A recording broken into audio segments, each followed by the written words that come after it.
what it was. Like, Good evening, Ustream.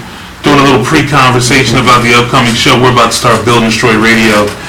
As you see, the team is assembled. Derek's to my right, music director Mark Bennett, setting things up. You know, putting the good sounds down for November the 16th, right before Christmas. 1 week, well, we're a little over a week away from Christmas, and we're about to get things cracking in a minute. So thank you for checking us out. Build and Destroy Radio, Ustream.tv, search Build and Destroy Radio, and we are about to go live in about 2 minutes, alright? Keep that right. Yes sir, yes sir.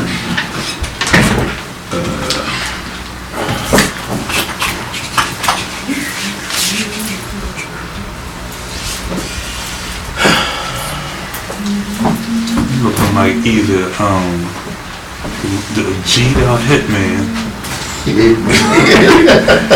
you about to do a duet with Bobby Brown at the Soul Train Awards or whatnot. He said, yo, bring that joint. Well, you know what? Nah, you ready, right? Okay, alright. So I'm about to do it.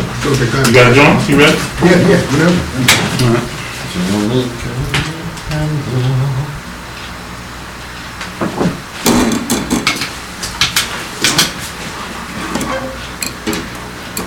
Good evening, Philadelphia. The time is now 5 minutes after 9 o'clock. Hey, Mark. What's happening, man? Good, my brother. Derek, what's happening? What's happening, sir? Yo, let's build and destroy, fellas. Let's go. Southwest, West Philadelphia. This is the journey known as Build and Destroy Radio, coming at you for November the 16th. I said November, December the 16th. It would not be a Build and Destroy Radio if I did not flub the intro. Good evening, everybody. This is Build and Destroy Radio coming at you again for December the 16th. We are quickly closing in on another Yuletime holiday. Happy holidays, everybody out there in Southwest and West Philadelphia. Those that are watching us on Ustream.tv, search Build and Destroy Radio. Good evening, everybody. We have the team assembled, music director Mark Bennett in the house, setting up the Build and Destroy tunes for another Wednesday evening. My partner in crime, Derek Azure, right behind me, to the side of me, about to put things down this evening. What's happening, man? Lounging, Governor. Good evening, sir. You chilling? Got the mistletoe cut up and ready to go. The tree up. Episodes of How the Grinch Stole Christmas on constant rotation. The 2-for-1 eggnog sales at ShopRite. That's right. I'm a Wawa eggnog man myself. I like the Southern Comfort. The Southern Comfort is Southern tremendous. Comfort had your own Southern Comfort. Yes it is. But yeah, something about spiking that. Turkey Hill is good too. Turkey Hill eggnog is good. Yeah, Turkey Hill is good. Yeah. There's something about Wawa though, man. That consistency that Wawa comes with is just off the chain. What's happening? How's everybody's weekend? Cool and good weekend, man. Good weekend, man? Yep. Alright, that's what's for up. everyone. Mark Bennett, how was your weekend, brother? I can't remember what I did. I'm serious. What did I do this weekend? What did you do? I don't know. But it was good. Every weekend was good. Yeah, absolutely. Right, I hear you. Yeah, every weekend's a good weekend. I cannot lie.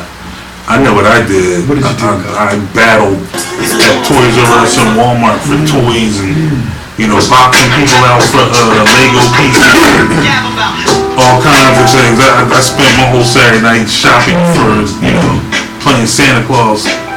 So, That's so exhausting these Oh, days, exhausting is not a It word. used to be exhausting when we were shopping back in the day. You just had a girlfriend, you were shopping for your girl.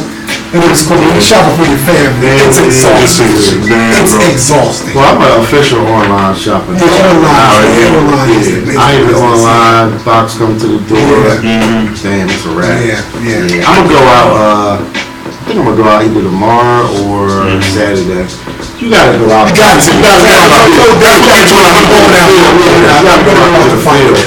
out. I like to go out the night, the day before, like I get off work on Christmas Eve and get that last gift. You walk on Chestnut Street, especially downtown, dude. That controlled mayhem with Chestnut.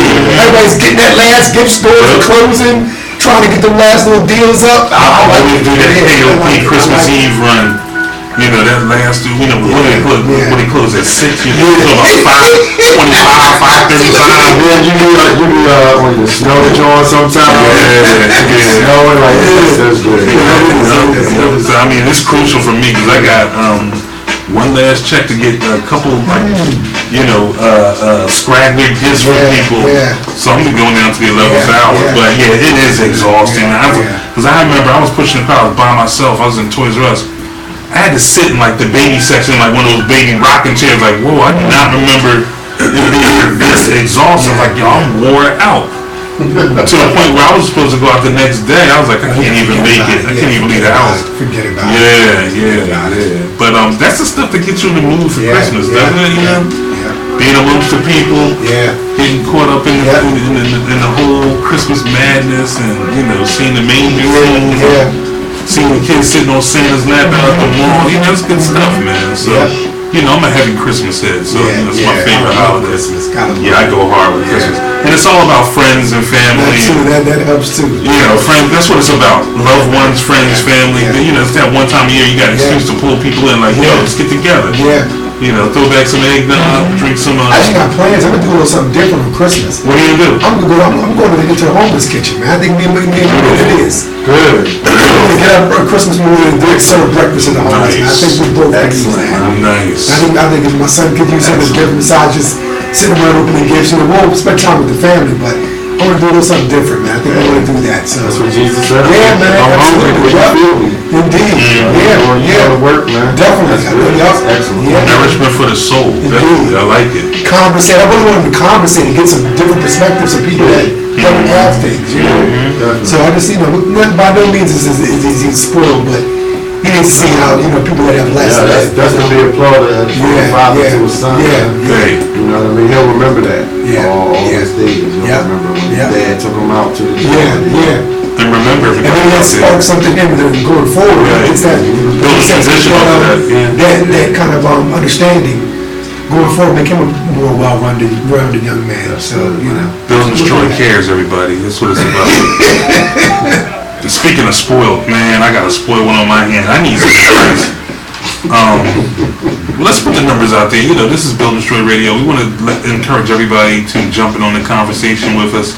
The number to dial in is 215-472-0882. That is the Build and Destroy WPEB hotline.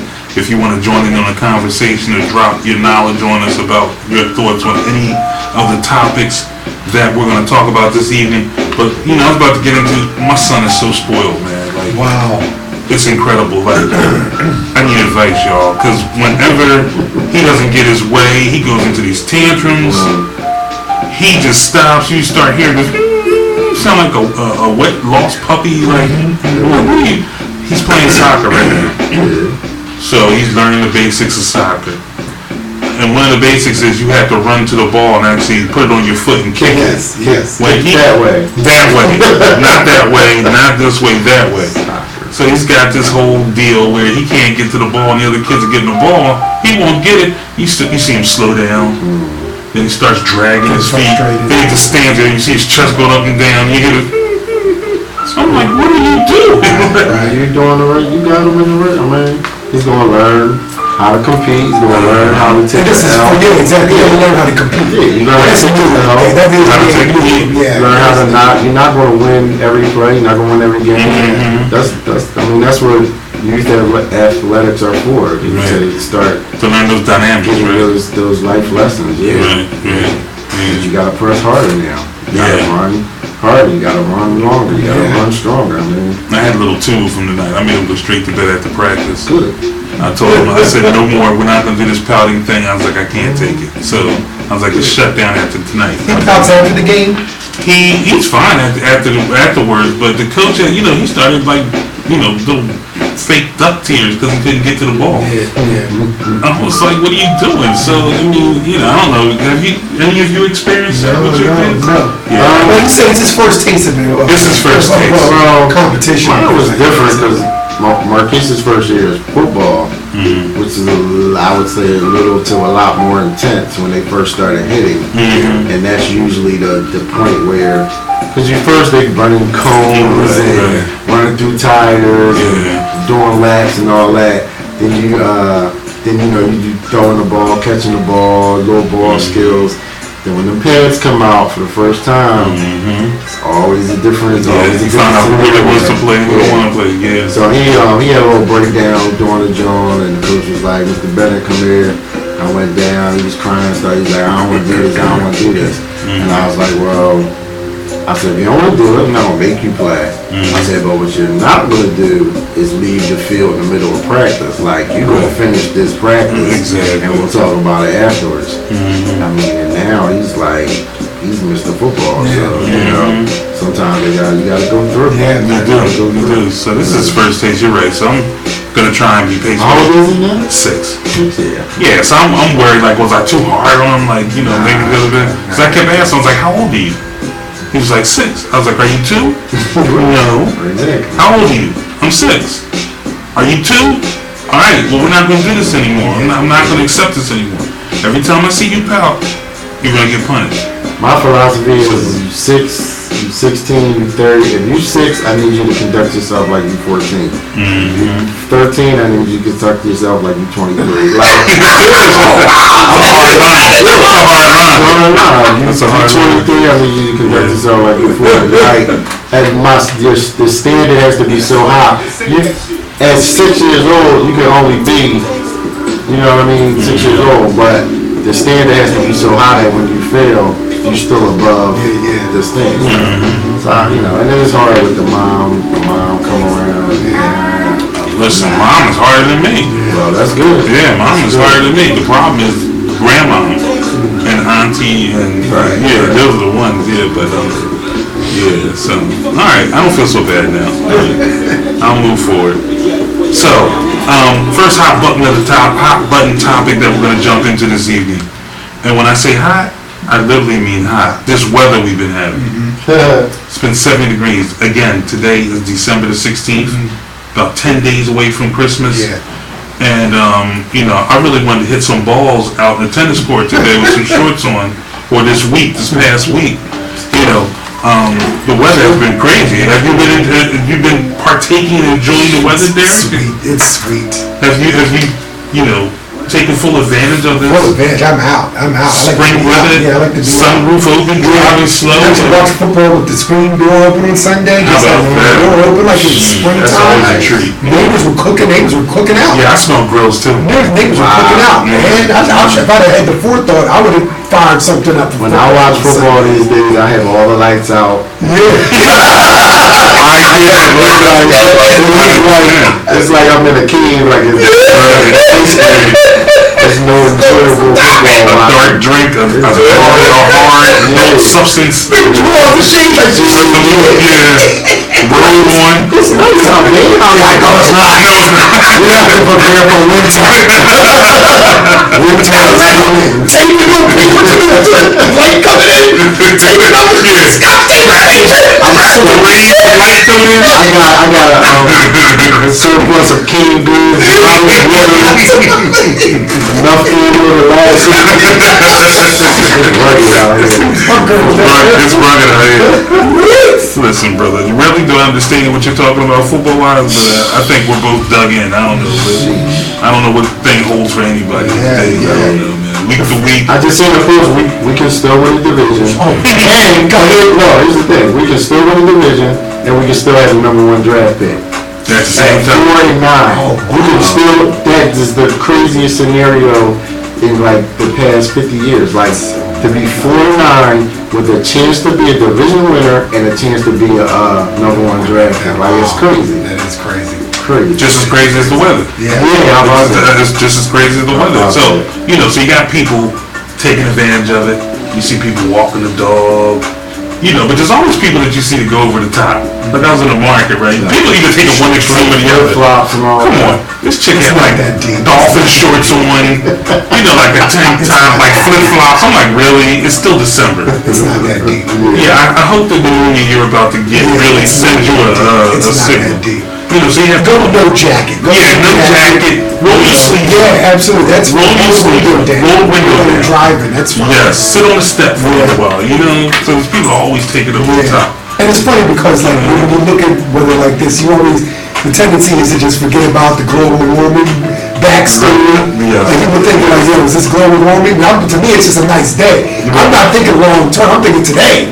It's beautiful, but you have to look at, is it a design of the winter? Is it of the weather? Is it just fallout from global warming? You really don't know. You have people that just take it for what it is, stretch of good weather.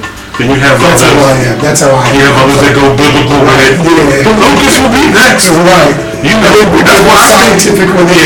Biblical, scientific. You got biblical, scientific, ho-hum, and and the main one, my stance is, we about to get a whole bunch of snow. Yeah, I'm with you. The cold front That's where I'm at. I'm like, oh man. Okay. That's what I'm with you, Mark, because I was just telling somebody this the other day. When you get these extremes one way, nature always has a way to balance it out. So that means we're going to get our patooties kicked. This January and February, we're going to be buried.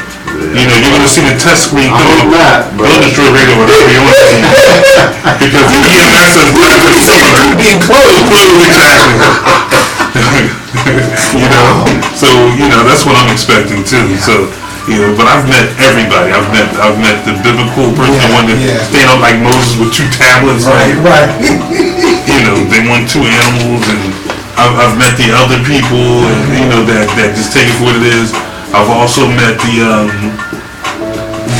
scientific people that know exactly what's going on. Right. So, Mike, why don't you I don't know. I'll put my Dave Hurricane Schwartz hat on for a minute, and we'll tell you what's really happening. Because, like you said, we have extremes. Yeah, all types of people that make different interpretations when they get some out of seasonal weather. So, but really, what the climate change is about is the El Nino system. And the big thing about the El Nino system is basically, I don't want to get too scientific, is when you have warm water that collects in the ocean's tropical area in the eastern half, and the water basically goes, comes from the west or Central America, like south, down Mexico that way, and it creates a system that kind of hangs around in the east, and we're locked into it right now. Even though the weather's going to get more seasonal this weekend, but the week leading up to Christmas, it's going to be warm again. You're talking 60s, so you're going to see all kids with the new bikes and skateboards and Segways and everything else. They're going to be all on the street. They're going to be able to take it right outside Christmas morning. Like they live in Winter Haven, Florida, or out on the West Coast. So but that's a good thing. But it's cool. I mean, I don't have a complaint at this point. No. Right now, this is great. The biggest thing is we're all saving on our gas bill. I'm loving that. That Helps. That definitely helps. Yeah, because we've been served up proper with the gas bill the last couple seasons. So you ain't really got to turn nothing on. Take the chill off and shut it down, and you're good. So that's the weather. I'm like you said, I'm enjoying it. So El Nino, that was also a Def Squad album. El Nino.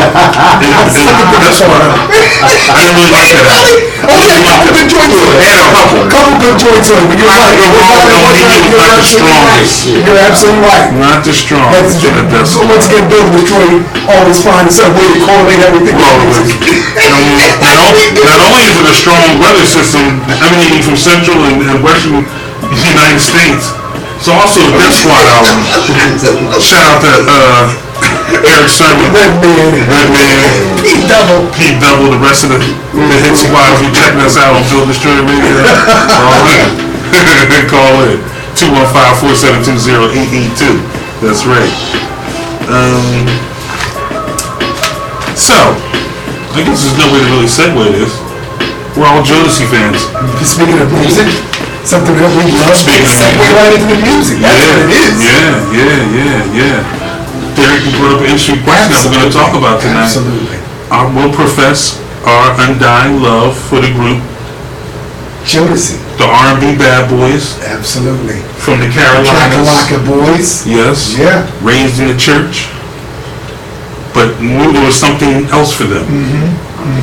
Hit the scene hard in the late 80s. Right. Came under the tutelage of one Sean Puff Daddy Combs. Who developed their whole swag and changed the face and look of R&B music Yes, that still yes. emanates today. Yes. Joe Decky, Mr. What Dalvin, can you say about it? KC, JoJo, Devontae Swing on the production. What can you say? Where do you want to go? Where do you want to go for first with that? I mean, Let's talk about I just happened to think about this in those boys this week. I don't know. Some just popped in there. We never really had a discussion about, one of our all-time big favorite groups and the influence that they have. When you look at R&B now, R&B owes so much to Joe Dixie. I mean, the whole steez of allowing R&B artists to have that, that edge. That freedom. Because before it wasn't like that. We had artists that, were able to flex a little bit more. But before Jodeci came on the scene, the whole hip-hop R&B thing was There was no something. There was a complete delineation of church and state between R&B and hip hop. The two shall never cross. Right. It was like a Swanson meal. You had your potatoes here, you had your Southbridge steak there, and the two shall never touch. Absolutely. Puffy came along and brought these boys up. He engineered the sound and the look, the swag, Right. and all of a sudden the lines got blurred. They never went back ever since. To the point where classic R&B crooners are complaining that soul music and R&B music is dying because of what Jodeci did. I would venture to say that Jodeci was probably just as influential on R&B as James Brown was No question, David. This is to hip hop, and Michael Jackson was the R&B. There's no question. Coming from modern R&B. You have to Jodeci represents such a they're bigger than Jodeci.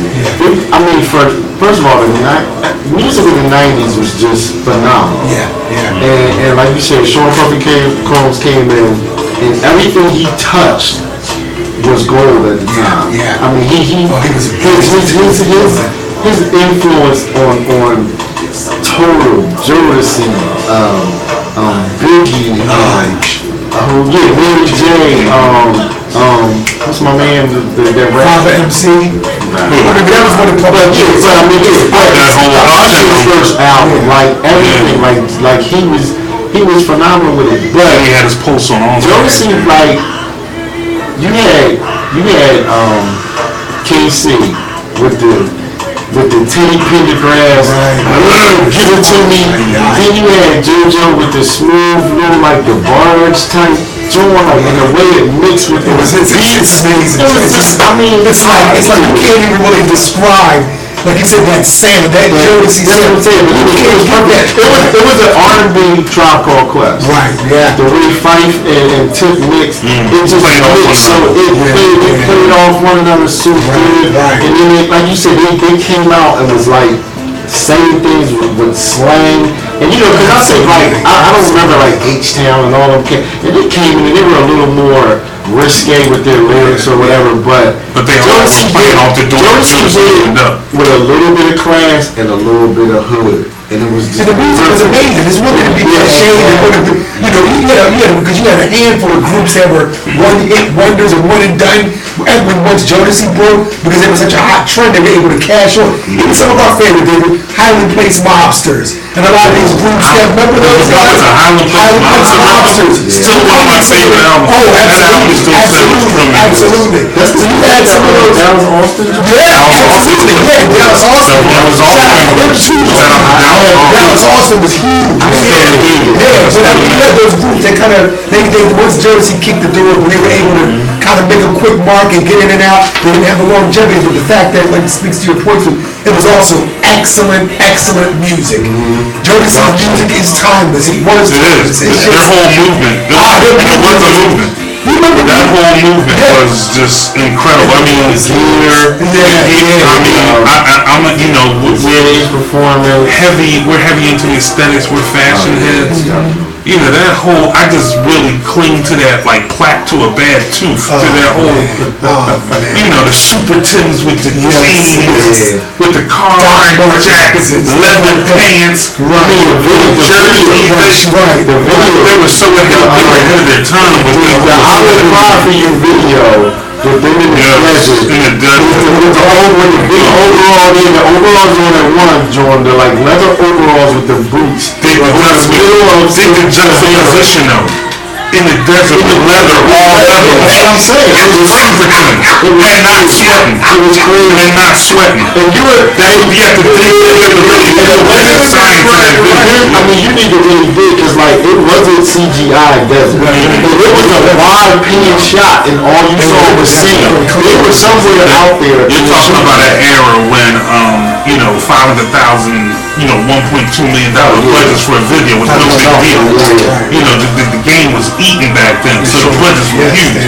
So Puffy could ask for a helicopter shot in the Mojave to show the sweeping thing in the desert. There was no problem.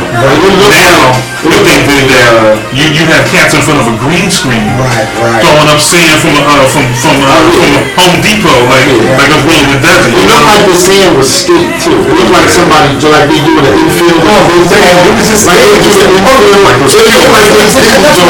We know they were in the desert. You know they were in the desert when it looked like it was. No, it wasn't something like that. No, but it was just, when they came on the scene, it was just like, yo, who are these cats?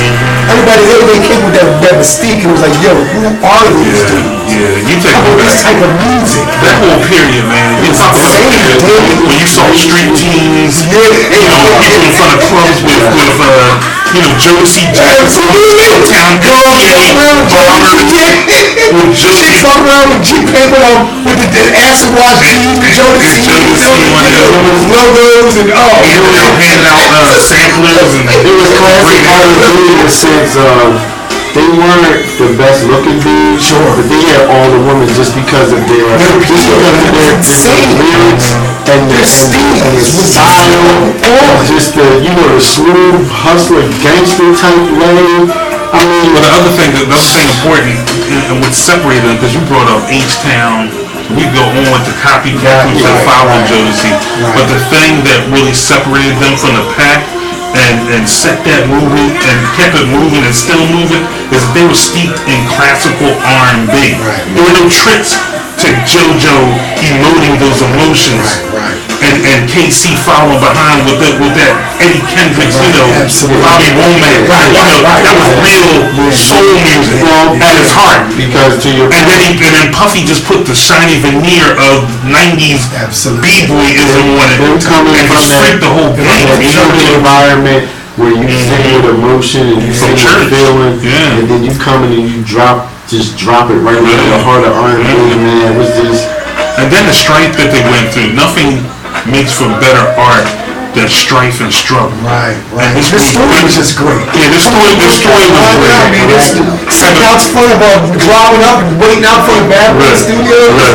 I mean, that's like a classic story, man. Rags and riches. They days on end. They were sitting in the car and waiting outside. And then that's just dedication. Yeah, they got put in projects. They went straight from country boys to being in, like, I forget what they were, like Newark or somewhere in a project. And they had to just make it. They had to grind, you know what I mean? So the story, you know, let's talk about the story because this movie needs to get made. Yeah, I watched that. It needs to get made. Jodeci movie, Steve, this movie gets made. That deserves it. Let's talk about a Jodeci movie. Let's KC. Let's cast this right now. We're in the casting office. What's going on with that, dude? We're in the casting office. You're the director. You throwing a little monkey wrench into the Hype Agent, director. We got musical director and executive producer.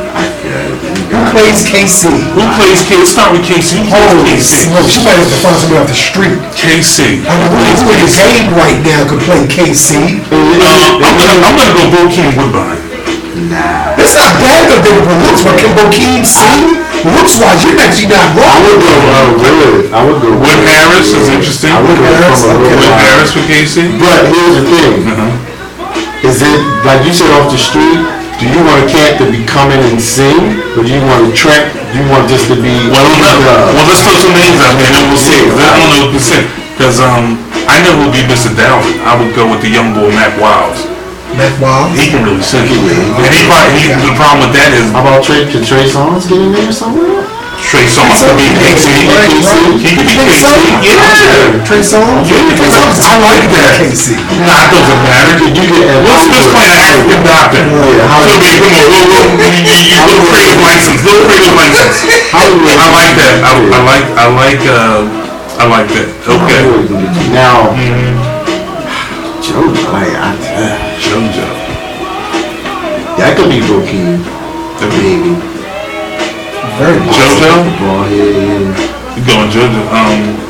But you know what, and also, really, I think what we're doing, we're too old. We gotta young these cats there. We gotta go Keep it on the plus side of the floor. Yeah, we don't even know It's something what's to play at 24, 25 we gotta go on a Disney Channel. Yeah, man, you really about that. That's like, yeah. Find some hot cats. You gotta start pulling some of these guys off some of these shows. Yeah, we need to go some shows off Disney To be Channel. honest, I mean, you know all that is, but So those when you tell the story, you wanna get some 24, 25 probably gonna be a bunch of unknowns. That was a great movie. I mean, everyone just saw NWA or Straight Compton.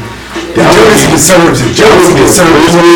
Let me say this though. I don't think that movie makes it to the big screen. I think that's more of a Temptation David, you know what? 5-part series on VH1. I disagree, David, because you remember, and what I wanted to point out, one thing I thought about, do you remember when Jodeci had the Vibe cover, yo?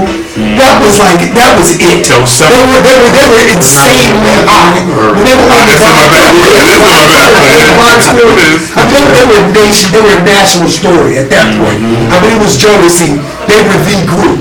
So when they hit it, then I think they do get the national Canadian. Yes. I don't know if they... I think it's too brief. That's the only reason why I say that. I think the story's too brief. I just don't know if they had the crossover enough. NWA was an instant crossover. Right. When they came out... Matter of fact, it wasn't even crossover. White people are the one that brought NWA to the man. That's what I'm saying. I don't think that's fair. Jodeci has enough widespread popularity. In our community, definitely. Yeah. I just think the story's too short, and I don't know if it has enough crossover to me. That's It would. I would love to see it with that. Oh, Lord. Well, we talked about it before. I'm talking about after school special? It's not that myopic. It's like,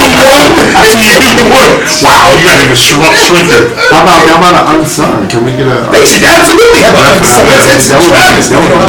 need to go bigger than I want to go behind the music. That would be great. I want to go behind the music. They still behind the music now? Every once in a while.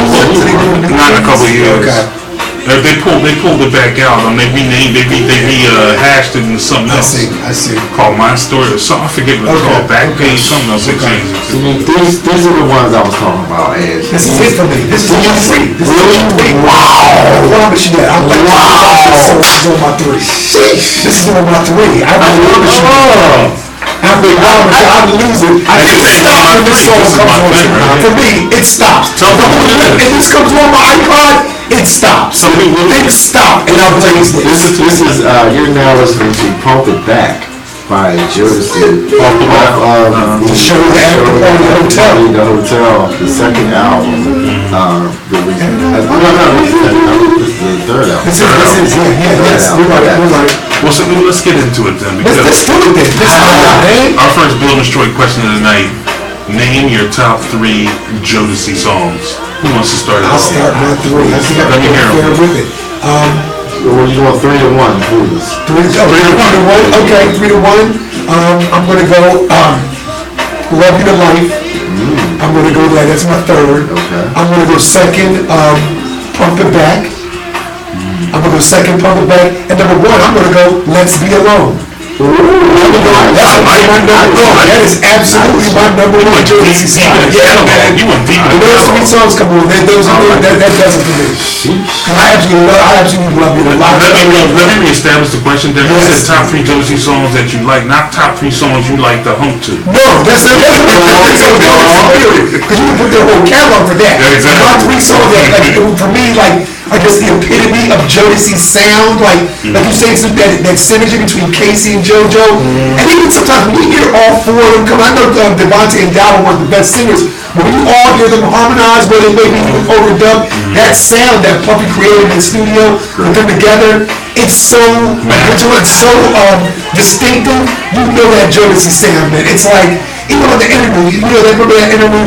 We know what you need. A little bit of Jodeci.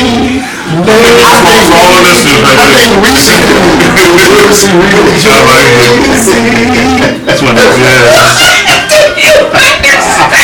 So, you just open up Pandora's box for another top 5 and top 3 interludes. Because along with Mary J. Blige, for My Life, which one? yeah, that interview, she's got 2 of them. Yeah. She's got 2 along with off of the first album. Okay, My Life is the first. My Life was first. Yeah. No, was what? My Life's not first. No, Mary J. 411. The Keith Murray. Oh yes, that's in there. And I was like, Puppy sound, cause like that whole be loud, be loud, be Come on. I want to be Rob. And we had on Luke. Well, Luke back in the day was pushing his line back real quick. Can I get some real history? I'm trying to think what year this was. Anyone know what year the first album came out? Which one? 89. I want to go. Jodeci. I was talking about Mary. I think Jody was like 90 or 91. I want to give a little Build and Destroy history for our listeners. I had a 1984 Buick Skyhawk, limited edition, I must say. It was smooth. With blue velour interior. As with all your whips were. Thank you. And I picked up my man, Derek, Andrew, whatever you want to call him. Derek A. And he says, yo, Snoop, I got this tape you gotta listen to. This Jodeci. I'm like, Jodeci? We speaking gangster, hip-hop right now. We ready to smoke some pools and all that. And he put this tape in as we rode. I just remember being on City Line Avenue. And I was like, yo, if you ain't never been my brother from another mother, you are my brother now. You have just blessed me with this right here. And the crazy thing about, well, at least for me, because some people, is that tape only rocked on one side. Right. That one side. Yeah, that's true. This is another brief story. So I was in the Army, in the reserves, we would do like 2 weeks. So everybody would bring their tapes. So it was this white guy in my unit or whatever, and he was trying to get into black music. He was down. Yeah. So it was like cool. So he's like, yo, let me listen to Mary J. Let me listen to Jodeci. He put Jodeci on the other side, and the tape popped. Okay. And everybody was like, yo, you don't play Jodeci the other side of the dead tape. Like, you don't play that. It was like one song I wear with the sunglass jaw. I wear my sunglasses at night. There was one song that he had on the other side. Okay. But it was just that one side that was good. Let's get back to the top 3. Okay, top 3. You know what? Our top 3. I love your top 3. I just want to let you know that. You can't go wrong. If I'm going my top 3, I don't really have an order. I just have 3 songs. Go ahead. So I'm gonna go with Freaking You. I'm gonna go with, see, you threw me off listening to this. Freaking You. I think it's this. Freaking You? Okay. Freaking You. Fiendin'. Fiendin'? Oh man. And I have to go to I have to go with the song that put them on the map. So Freaking You, Fiendin', and the one that put them on that Forever My Lady. Okay, Forever My Lady just set the tone for who they were. And it was their introduction. They crashed into the scene with Forever My Lady. And outside of the look was so different, they caught everybody's eye. That song was so big because it crossed genres. It was getting played on urban contemporary, urban AC. It was really played on hip hop. It was radio friendly. Yeah, it really set the table for them and really, established and cemented their fan base with that song. Yeah. And I mean, it introduced the world to KC. Ooh yeah, the ooh yeahs and the runs. Yes. It was just really set the table for who Jodeci was, and they ran from there. So that's why it's gotta be. Now, but see, now you just doing that because of the historical context, or was that truly your number one? That's why I love her, my lady. those songs cannot be denied. But for me, when I talk about Jodeci, that's why, like I said, those are the ones that drop dead songs. I think for me, anything else, when you hear that, I don't know if there's any other Jodeci song, when you hear those air chimes and you don't hear any music, you know what's coming in. And then that bass drops in. Tell me that song doesn't catch you. That catches you. It's beautiful. Yeah, it's just that's what then you hear those classics. Stay was a Stay is amazing. Stay is in my top 3. Amazing. Stay is in my top 3. My number 3 is I'm Still Waiting. That's number 9. Oh, I'm Still Waiting. You were clutch. You were clutch with that first album. Shout out to Imani Bennett. That's one of her top 3 in this discussion. My number 2 is Fiend. Okay. The way he comes in with the first lyrics. I don't know if he's talking about drugs, if he's talking about a girl, but I feel like he meant it. Yo, I give up at my heart, my heart, everything. That's my favorite Jodeci video. Was Fiend. When they're in the insane asylum, the drum intro. You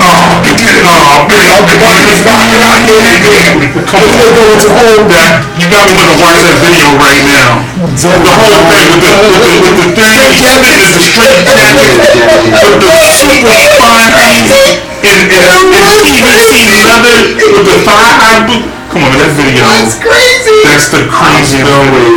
Yeah. Fiend. And my number 1 all-time favorite Jodeci song is Stay. Stay? Okay. I mean, and kind of like they're more of a classical, but like that's when I fell in love with Jodeci. That Stay, and it's just. The one thing about Jodeci is their songs are meant to be sung. Yeah. You would have to sing the song. Like a Jodeci concert, like they wouldn't have to do anything. Everyone would sing their songs. Like their choruses, the lyrics, they're meant to be sung, man. And Stay is. You want to sing it. I love singing Stay. Yeah, you want to sing it. I love it. And while I'm doing it, I'm going like this. Yes. And I'm going Did you step up there? Can you get somebody your version of Jodeci? You step. Give it to him. Give it to him. Yeah. Let me sing it for you, Darren. That's it. I like it. Good job with that. Good job with that. So like you said, when the lyrics come in, like I said, to back to my point, pump it back, when it comes in, it goes,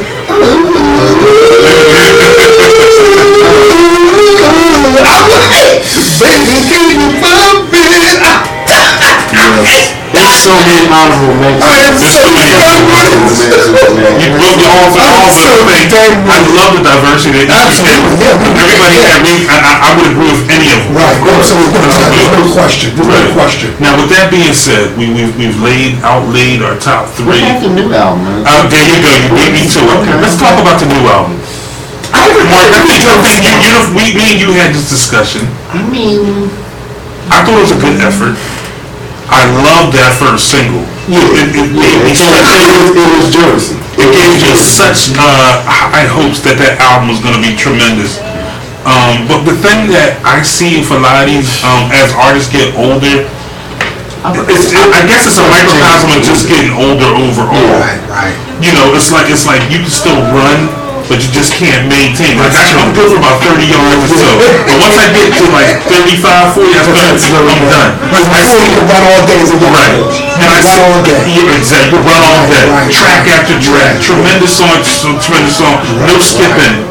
Now these artists, you're talking about the Jodeci's, Janet Jackson's latest effort, older artists, a lot of the rappers are, they're good for one single that captures the magic that made them who they are. But once you get to track 6, track 7, you're like, woo! Yeah, right. Look at the time. I gotta, I just coined the phrase right now. This song right here, this Jodeci is Blues Farm music, man. It's a bottle of blues. It's a bottle of blues. I will not lie. It's a bottle of blues. We respect the FCC here, Build Destroy, but I'm telling you, some of the correlations that Jodeci music has on my life, I will promise you that. I think that's no better than Blues Farm. Just a drum. That speaks of an era. St. Ives. St. Ives 40s. I mean, you just captured the 90s right there. Well, one cottage.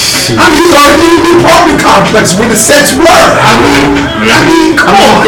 About the new album, I think it's hard when artists in general, when you take a long hiatus, and you just try to come back, because you have to grow with the sound of the times and as an artist. But when you stop and then you come back and you have to jump into the times, in that moment. yeah, you have to jump into the that last times. moment back in '99 or 2007, and then you come in 2015. It's like getting put down for a bit. Right. You're putting spaces in the era when you got put down, when you got put on lockdown. It's hard. And you come back out, you're still stuck in that era. Right, yeah. So let's all go back to the scene, and I'm gonna get you something. Absolutely, he came When out. he came out, the fish tank deal. Everything like, why is that Stuck in that era. like And that's a great analogy you get. It's hard. It's hard not to be in a studio setting for 5 years the way technology goes. You come in the studio and everything's digital, touch screen boards. It's like, you're almost intimidated, and you can't even flow with the craft of making music anymore as you used to. Well, you know what? Pause it right there. We got into this discussion. I'm going to continue. This is great. It's always great to talk music with y'all, to do it all night, and we're pretty much probably are going to do it all night. So, we're going to take our first break of the evening. Again, you're listening to Build and Destroy Radio, 88.1 WPEB. We are live in the Lemon Drop Lounge, talking about Jodeci. It feels real good talking about Jodeci. If you want to join in on the conversation and give us your top 3 Jodeci songs, give us a call at 215-472-0882. That's the number to dial in to Build and Destroy Radio. We're going to ride out to this great Jodeci song, and we will be right back. This is Build and Destroy Radio, y'all.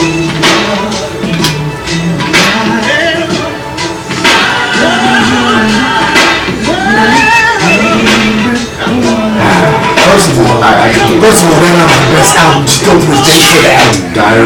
Diary's still, that's still my It's still go-to. up, so you can let it ride. Diary's still my go-to. On the radio, yeah. Yeah, they can hear us too. We don't know what that shit is.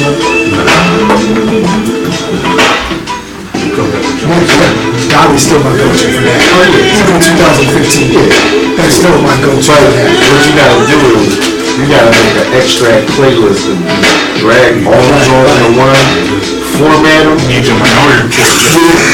Yeah, exactly. Dude, I can't even talk to you. What's up, E-Stream? Behind the scenes Jodeci talk going on. We're on this brief commercial break. We're gonna come right back in with some more music discussion. As you can tell, Jodeci is that group to us. So Definitely. yeah.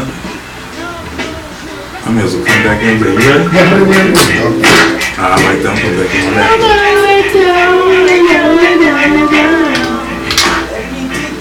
We are back. Build and Destroy Radio, Wednesday night, December the 16th. Having an in-depth conversation about the seminal band, Jodeci. Diary of a Madman. Diary of a Madman. Chapter 4, Destroy Edition. Talking about this group. Mark is lacing it with, some great Jodeci songs that we love to hear. And what better way to talk about what's going on in our community, Southwest and West Philly, than be serenaded by Jodeci. That's a great backdrop. Yeah, great backdrop. What's going on, man? A couple of events in the city of Philadelphia, West Philadelphia, Southwest Philadelphia particularly. Alright. We have the Vet Center happenings. The mission of Vet Centers, with Veterans Day just recently passing, is to serve veterans by providing a continuum of quality care that adds value for veterans. families, and communities. Care includes professional readjustment, counseling, community education, outreach to special populations, brokering of services with community agencies, and providing a key access link between veterans and other services within U.S. Department of Veterans Affairs. For more information, call or visit the website www.va.gov/RCS. They're located 101 East Olney Avenue, Philadelphia, PA 19120. On the first and third Friday of the month, they'll be having a bilingual benefits representative on location to help out veterans or to respond to RSVP. And we also have happenings at the Advocate, activities at the Church of the Advocate, 1801 Diamond Street, Advocate Center for Culture and Education, Monday and Friday, beginning December 18th, after school programming, basically with the Mighty Writers Academy, Teen Scholars, Arts for All, Drama, College Access, Specialty Workshops, and Basketball. Contact Reverend P.J. Craig for details about the next session beginning in January at 215-978-8000. Again, that's activities at the Church of the Advocate, 1801 Diamond Street. Thank you for that, Derek. Yes.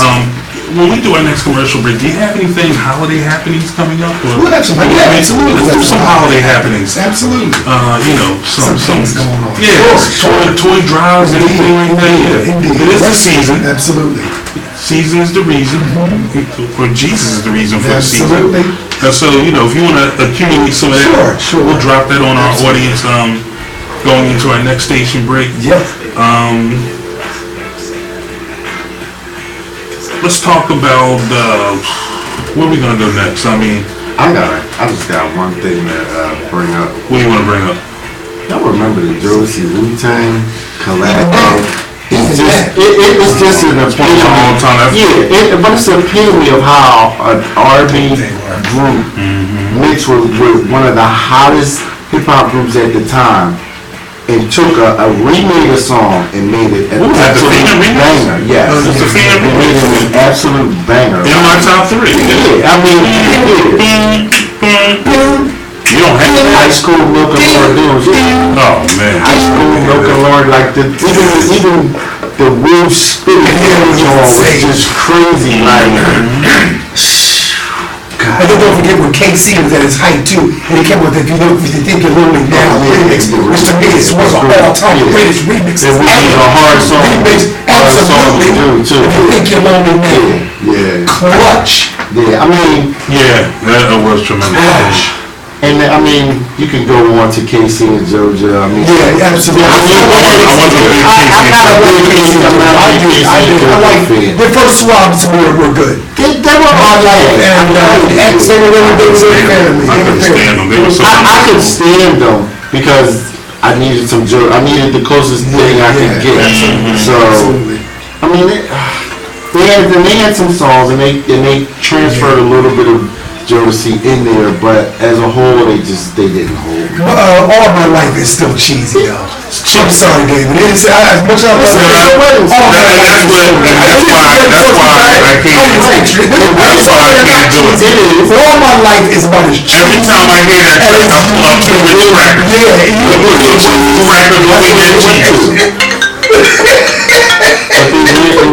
It's crackers. And then they went into trying to make winning songs. Right. They tried to pump out a couple of but you can't tell nobody the winning, that song is gonna hit. You can't tell the average who's winning, and that's not what you're gonna walk down the aisle to. You're still gonna walk there, but I think the song itself is like cheesy as you can get. Yeah. They got better songs, I'm sure. Yeah, come on. That's why I couldn't stand Casey and JoJo. Right. They hit Painter with that song. Yeah. It became a wedding anthem. And And next thing you know, they tried to recreate it, started chasing. And I can't stand when groups start chasing. They were doing a lot of I that. can't stand when groups start chasing, especially when they chase cheese. Right. And they were chasing cheese. I was like, yeah, Casey and JoJo, Yeah. get out of there. It's going. But you know what? You guys got me thinking a lot about this era, and Mark, I think you sparked it up a little. No, Derek, actually, you did, talking about some of these groups, and we talked about how, being stagnant as an artist could be the death knell of your career. There's very few that are able to sit dormant for extended periods, and then hit their stride and come right back in and hit home runs. I can't think of too many. But another artist, and I don't even know if I want to introduce this, because this is another extension of our Jodeci conversation. Let's talk about Albie Shore, because he's at the front of my frontal lobe, because I just watched the TV One, Unsung about Albie Shore. Oh, I see that. It was tremendous. I never really knew Albie Shore. I knew his basic story, how he got introduced with the Sony Innovators thing and everything, but I didn't know his story. So, Albie Shore is one of those artists, again, great tracks. That first album, I think he had every cat trying to wear that acid wash denim outfit from the Rescue Me video. No socks and house shoes. S-Curl flying off the shelves. Yeah, S-Curl flying off the shelves. Couldn't keep an acid wash denim tie with the ripped jeans. And, Albie was the boy. Albie was the boy. For me, I'm an Albie fan. He doesn't hold the same weight. Well, let me take it to Derek. Derek, can we talk about that Sexy Verses album? They talked about that song. Natalie, stop. That's still one of the most John Blaze songs. Right now. And that night we might discuss that. We did talk about it. That night we lost it. That's what we turned out on. That song right there, please. Yeah, Right Now and Natalie, Sexy Verses. They said that's still one of the most slept on albums of the 90s R&B. That was a great album. He got caught in that whole label war and posturing, and the album got buried. Right. It didn't get promoted the way it should have. Right. But we got it. Yeah, absolutely. And that album was tremendous. But again, an artist that is making a nice little comeback.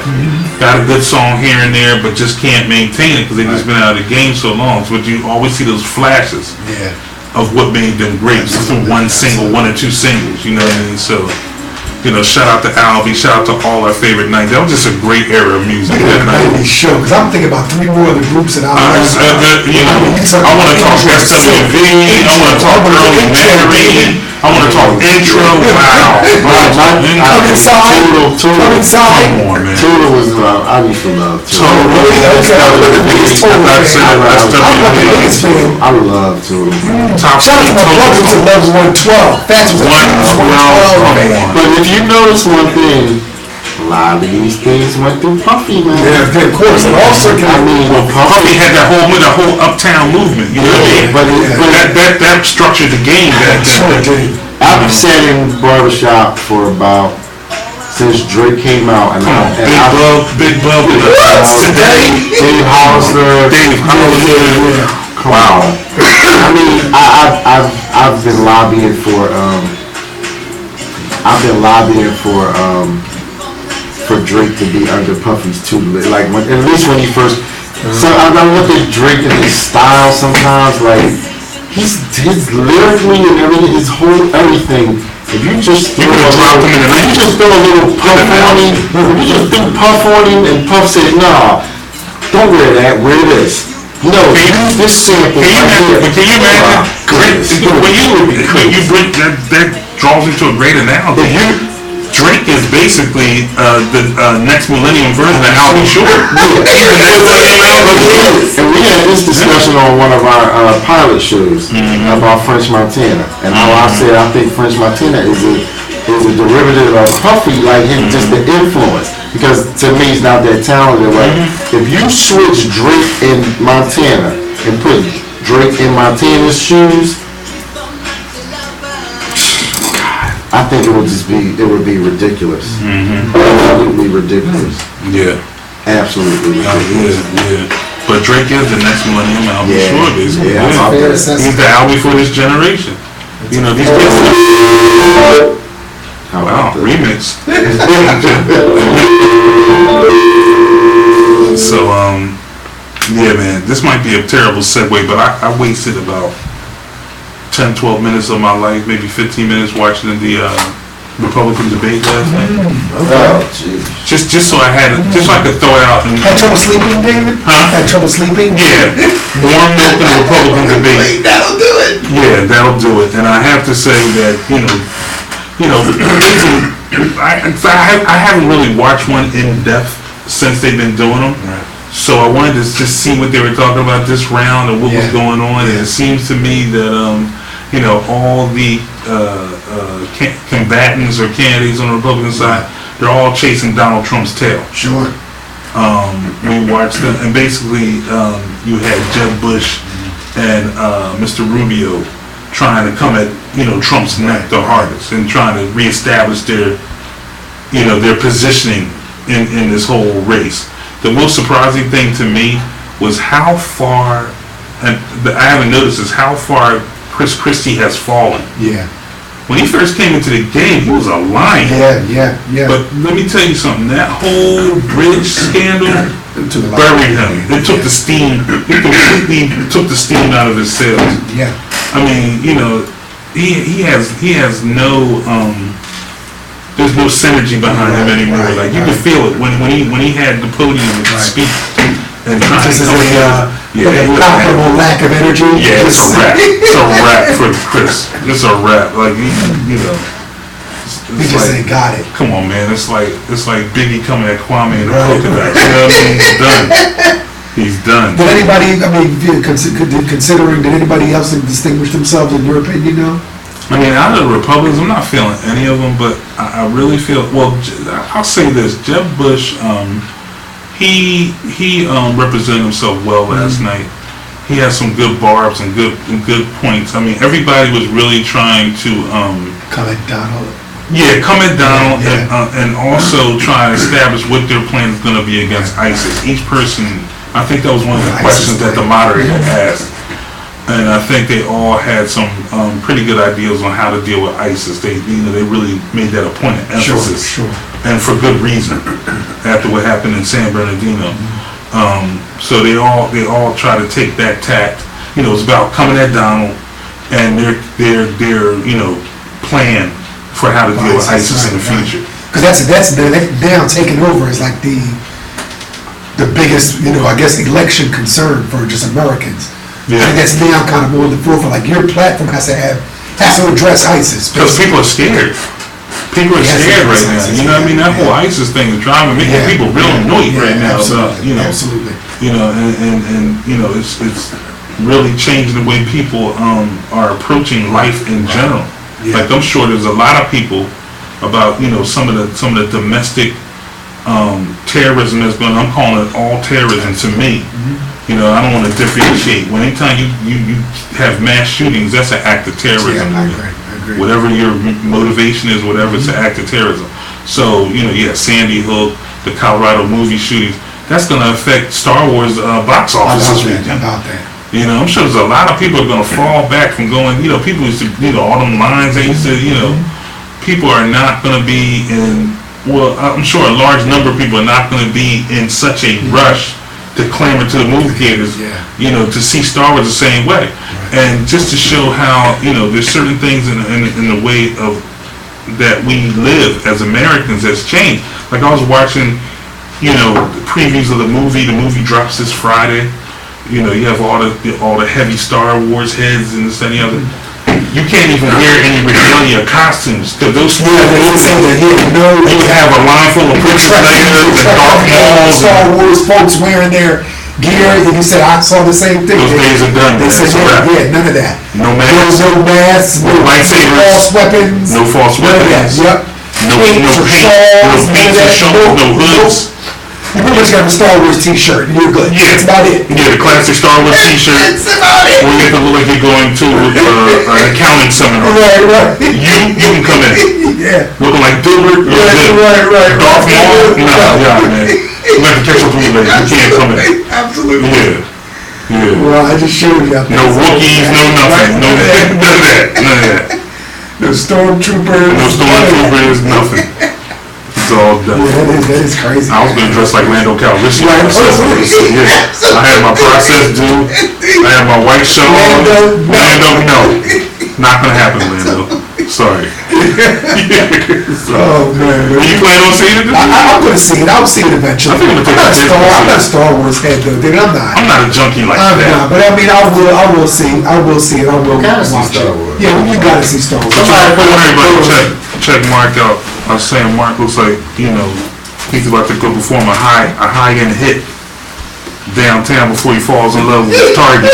Girl, I'll take you out. But I fell in love with you, girl. So I'm gonna do a hit on a female and I'll fall in love with the female. You're gonna do a remake of Sharky's Machine. Remember that thing on first one? You're gonna do Sharky. Well, refresh me, what was Sharky? Sharky's Machine started off Burt Reynolds. Oh man, I can't think of what that chick was. Yeah. But Sharky was a cop. Right, classic stereotypical. A cop on a stakeout with the hot single chick living in downtown, like luxury apartment. Oh goodness. And he saves her from the hitman trying to knock her off. He witnessed a murder of a gangland boss, whatever. And Sharky falls in love with her at the same time, protecting her life. Starring Mark Bennett. Sharky. Wow. I need my tunes, man. I'm sorry. I'm like a junkie. I need the tunes, man. Yeah. So you gonna see Star Wars this weekend, Mark? I don't know about this weekend, but I am going to partake in it. Yeah, this weekend might be a little rough. Right. Especially with the way theaters are going now. Select the seat and you can't get in. And just talking about that. Yeah, it's Yeah, we were saying how how to. A lot of midnight shows, a lot of midnight attendance. I'll be going in. I'm there. I won't be at the prime time. But that's something that I gotta take my son to. Yeah. I'm taking the boys this weekend.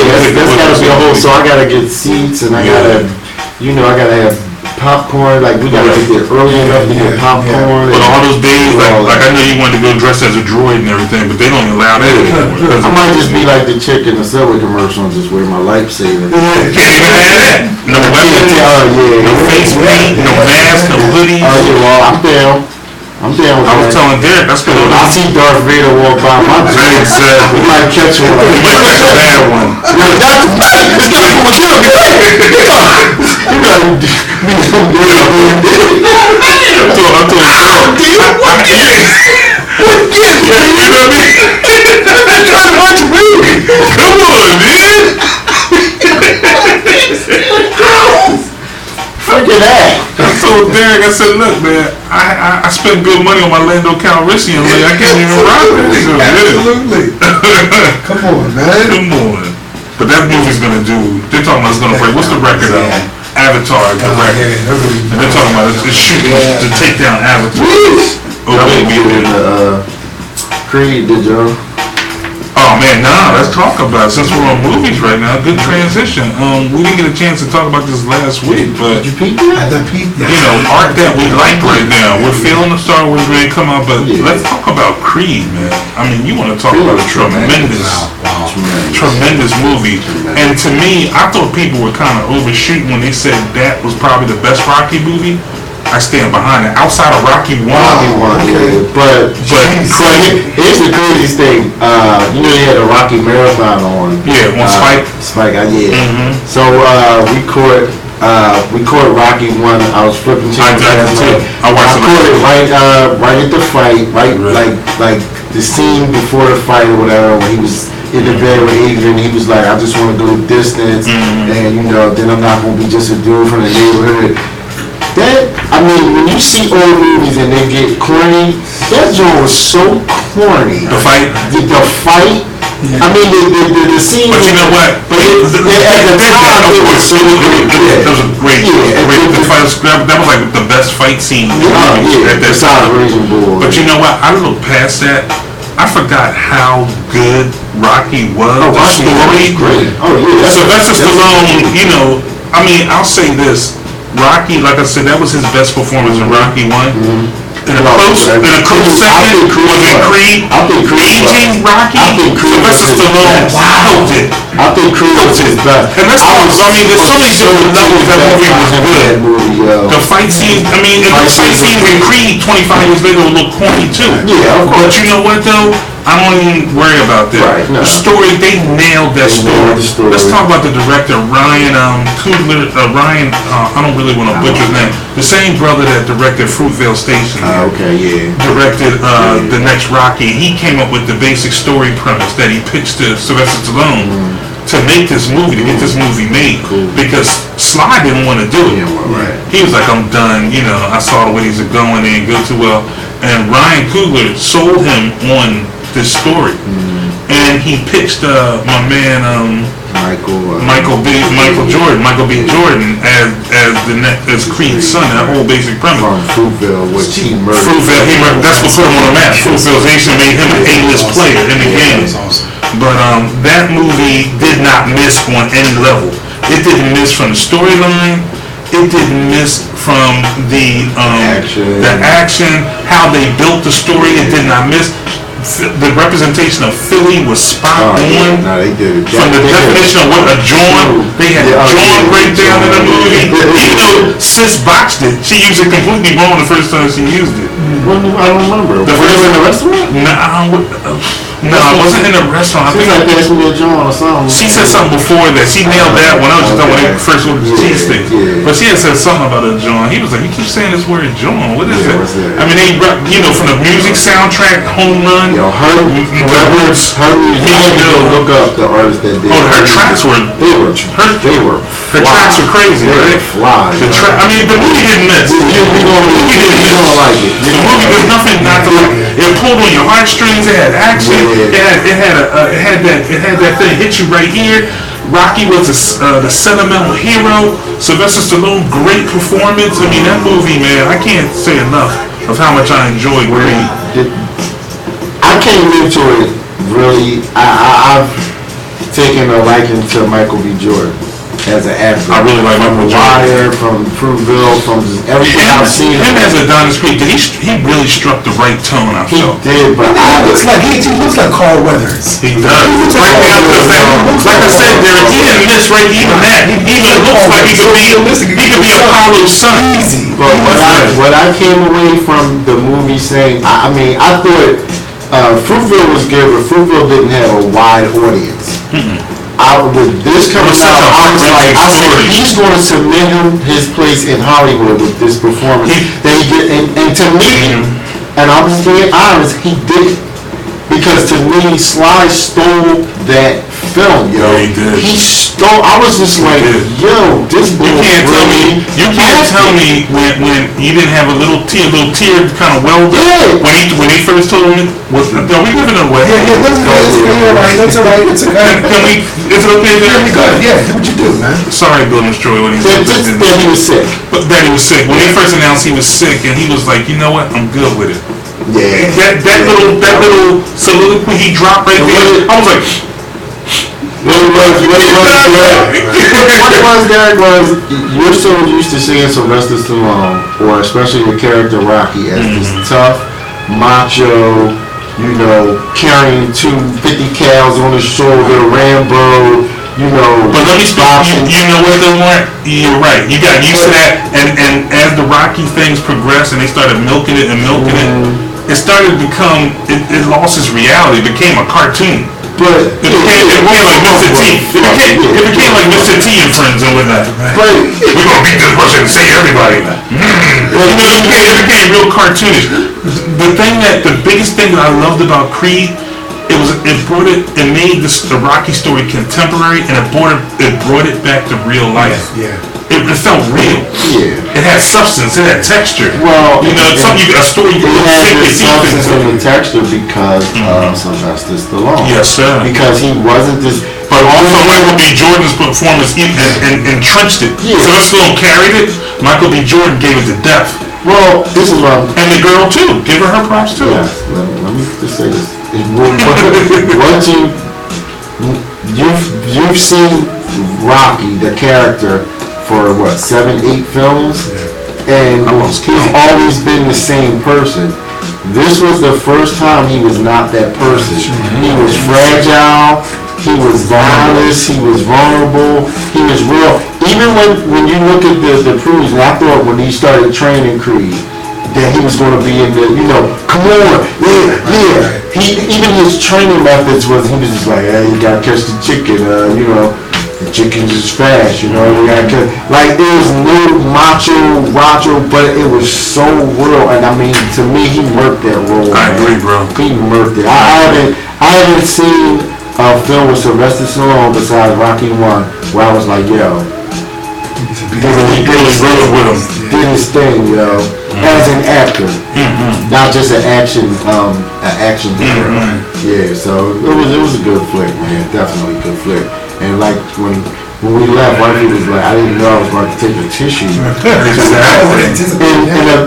the big thing I think universally was, the film was motivating, man. Now I left there like, yo, I gotta do something. Yeah, I was like, I gotta change the world. I gotta train. And that's what I thought. Something. Yeah. Then we talk about it. It touched you on so many levels. It was inspirational.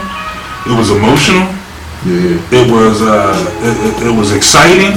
It was exhilarating. You know, it was everything. That movie was good. That's one of the best movies I saw this year, to tell you the truth. Yeah. I probably forgot some of the movies I saw, but it was good. It stood out. It was good. It stood out.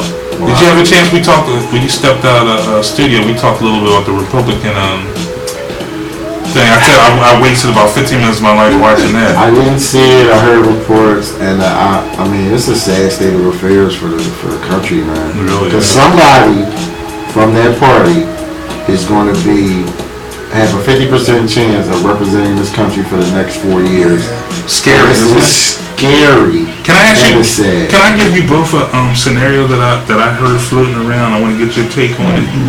There's a growing, and I think Barry, shout out to Barry in the round table. Uncle Niles. Yeah, Uncle Niles is sailing somewhere in the Caribbean right now. He'll be back next week. So shout out to him. And this is a subject that he first brought up to me through the round table that comes on before us from 7 to 9 on WPEB 88.1. He talked about how when Clinton was in office, Donald Trump was a staunch Democrat who backed the Clintons both financially and physically. Well known, well documented. And then he switched as a Republican to make a run at the presidency. Right. There is some people, conspiracy theorists out there that say that Trump is going so far to the left with his campaign that he is essentially decimating the Republican Party to make way for Hillary to have a clear run at the White House. Your take on it? What say you, Derek? Could be. I mean, I wouldn't put it past him. I wouldn't put it past him. But I wouldn't put it past him, but then at the same time, I feel like it's too smart for him. Yeah. It's almost too smart. It's too smart, but he ain't no dummy. Right. So he's all about keeping himself visible. Man, as long as he keeps himself visible, he's basically making money. And he does. You know, it's like the dog that just barks louder than everybody else that you're more scared of. You know, you have a number of candidates, but Trump's just the most loudest, the most boisterous, and he's constantly keeping himself in the news. He has no choice but to run away with the election. Those fringe Republicans who are just kind of on the edge and need to represent their party, they're going to go with him. You know, despite how controversial some of those things are. You talk the loudest. He talks. Everybody else is gearing their campaign to counteract what he says. That tells you he's the leader. Right. He's the head man. Then obviously, everybody else has to counter what he says. That's the squeakiest wheel. Yeah, that's it. That's it. One of your parents always say, "With the one that talks the loudest, the one that knows the least." So him and Jeb Bush last night were so opposite of everything that Obama was trying to put in of let's not have politics as usual with all the mudslinging and the accusations back and forth. So basically, I'm supposed to choose between you two because you're the least criminal, the least scum of the earth, the least repulsive of the two. Because you've made all these accusations about him and vice versa, accusations back to you. So now you both, half of them are true on each side. So both of you are just dirty, rotten scoundrels. And that's a premiere. But I mean, so it's like shout out to J. Rue. Yeah, I mean, it's sad, man. I was talking to somebody, I said, if there is not one person in this campaign that I am excited to give my vote. And it would be more so, I have to vote for you, so that Lesser you, so that you do not run the country. And it's just, and hope someone comes along in 4 years, and that you don't take 8 years. Right. You know, and is Obama the greatest thing since sliced bread? I mean, in some aspects, yeah, but, I mean, you just even feel like him, even when you go against Obama's policy or procedure, you feel as though he still has a good intent for the country. Right. And a good intent for the people, not just black people, not just the people of the United States, citizens, and the well-being of the country. Didn't we say that? We brought that up last week. Like, what did any of those cats done to help the country or anybody? They've done nothing. They've done plenty to help themselves, coming from blue blood families, whatever. And that's fine. I mean, most of those people are kind of, that's where they're from. But I mean, still, I don't care about your social economic status. I care about one of the questions that you need to ask all of these people is, why do you want to be president of the United States of America? Exactly. That's what it comes down to. In these tumultuous times, why do you want to be the leader of this country that's in What's your agenda? What's your rationale? Yeah. And I mean, being a politician, always first and foremost is was it for the people, by people, for the people, whatever, is that you want to represent the people and you want to help the people, and you don't get that sense from these candidates. From none of them. No substance. A bunch of fluff. It's a power play. Yeah, it's a massive power play. I got the Christmas in West Philadelphia. Let's I'm gonna touch on that real quick. Well, you know what? I'm gonna take a quick break. Okay. When we come back, Derek has some holiday announcements going on in Southwest and West Philadelphia. You know, Derek will play the role of Elf and Magic for Christmas since he has a burgundy headband on. And again, you're listening to Build and Destroy Radio, 88.1 WPEB, broadcasting live on the FM airwaves and also through the internet, Ustream.tv. Search Build and Destroy Radio. The internets. The internets. On your tablet, on your phone. The comedy joint with a guy We're broadcasting live. And he talked about his dad, teaching his dad how to use the internet. Dad kept saying internets. He was like, all right, he's like, Dad, you gotta open the window. And the guy got up and opened the window. And he was like, they're gonna give me better reception. Alright, these shenanigans and more when we come right back. Build and Destroy Radio.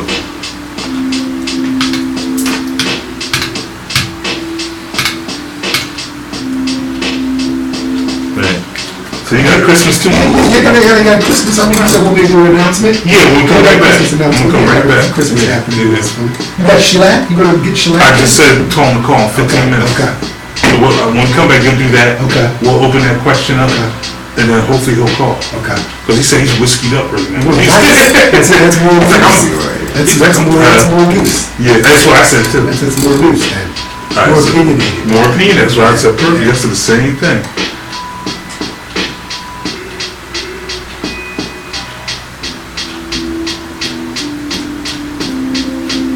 So what's up? Next week, what we doing? Farm. Farm? Is Because we ain't gonna get our situation last time. Yeah, we did. Nah, the situation. Yeah, I mean, the silk was a club move. I wanted to just I'll take it back to sit Silk. back. Yeah, man. One thing, we gotta get a crowd. That's the only thing that's gonna hurt me. Get a what? The grub at the barn. Wow, it's too late. You think? I think it will be. We might not, because they we did So, I don't think Did we ask about that last time? No, I don't know if they I don't did. think so. We haven't really been at that. Yeah. We go to the next door to the Chinese joint and bring it over. I think they was I'll take a pint. Yeah. I'll take a pint with some wings. A pint of shrimp. Yeah. Bo ain't found Nice. Has to give us some plates. Need some plates. Like, yo, you mind if we, Yeah, bring get that down, over? the drink of Narragansett keep flowing. Just drink it. Speaking of Narragansetts, Dave, this new Oh, that beat is $2 good. Narragansetts. And Cuervos. And this and that. Jerry Robinson. You continue to rock with the best. Build Destroy Radio back on the airwaves, 88.1 WPEB FM. The number to dial, 215-472-0882. Derek. Yes, David. You have some Yuletime tidings you'd like to drop on our audience Yuletime right now? tidings events. Good. Holiday musical playgroup and toy drive, December the 21st. 10:30 a.m. It starts at the Nesting House in association with the West Philly Nannies Group. The Nesting House on 45th in Baltimore will be hosting a holiday musical playgroup and toy drive for kids and their caretakers on Monday, December 21st at 10:30 a.m. to 11:30 a.m. There will be a special holiday music performance by local musicians, including members of the West Philadelphia Orchestra. The event is also a toy drive for Philadelphia area shelters, so please bring new or gently used toys in order to give to the less fortunate this holiday season. While the playgroup is free, please consider bringing a couple dollars in order to tip their fabulous band. So come eat cookies, be merry, and sing along to Jingle Bells with your kids while donating to a wonderful cause this holiday season. They hope to see you there. Again, the Nesting House at 4501 Baltimore Avenue, Philadelphia. Very nice, very nice. Cookies? Did you say cookies? Fresh. That shit is very good. They have sprinkles? Sugary sprinkles? Eggnog dropping is on, you know what I mean? Shit, hey. My non-lactose self, I don't need no doggone eggnog, and I still drink it, I don't care. But listen, I got a question for you. This is our second build. I love it, son. Oh, there you go. I love you for that right there. That's the one right there. That and that. Give me that and that, and I might get a tear in my eye. Give me Stevie someday, Chris. Stevie too. How How about that commercial? Oh, that's nice with that artist.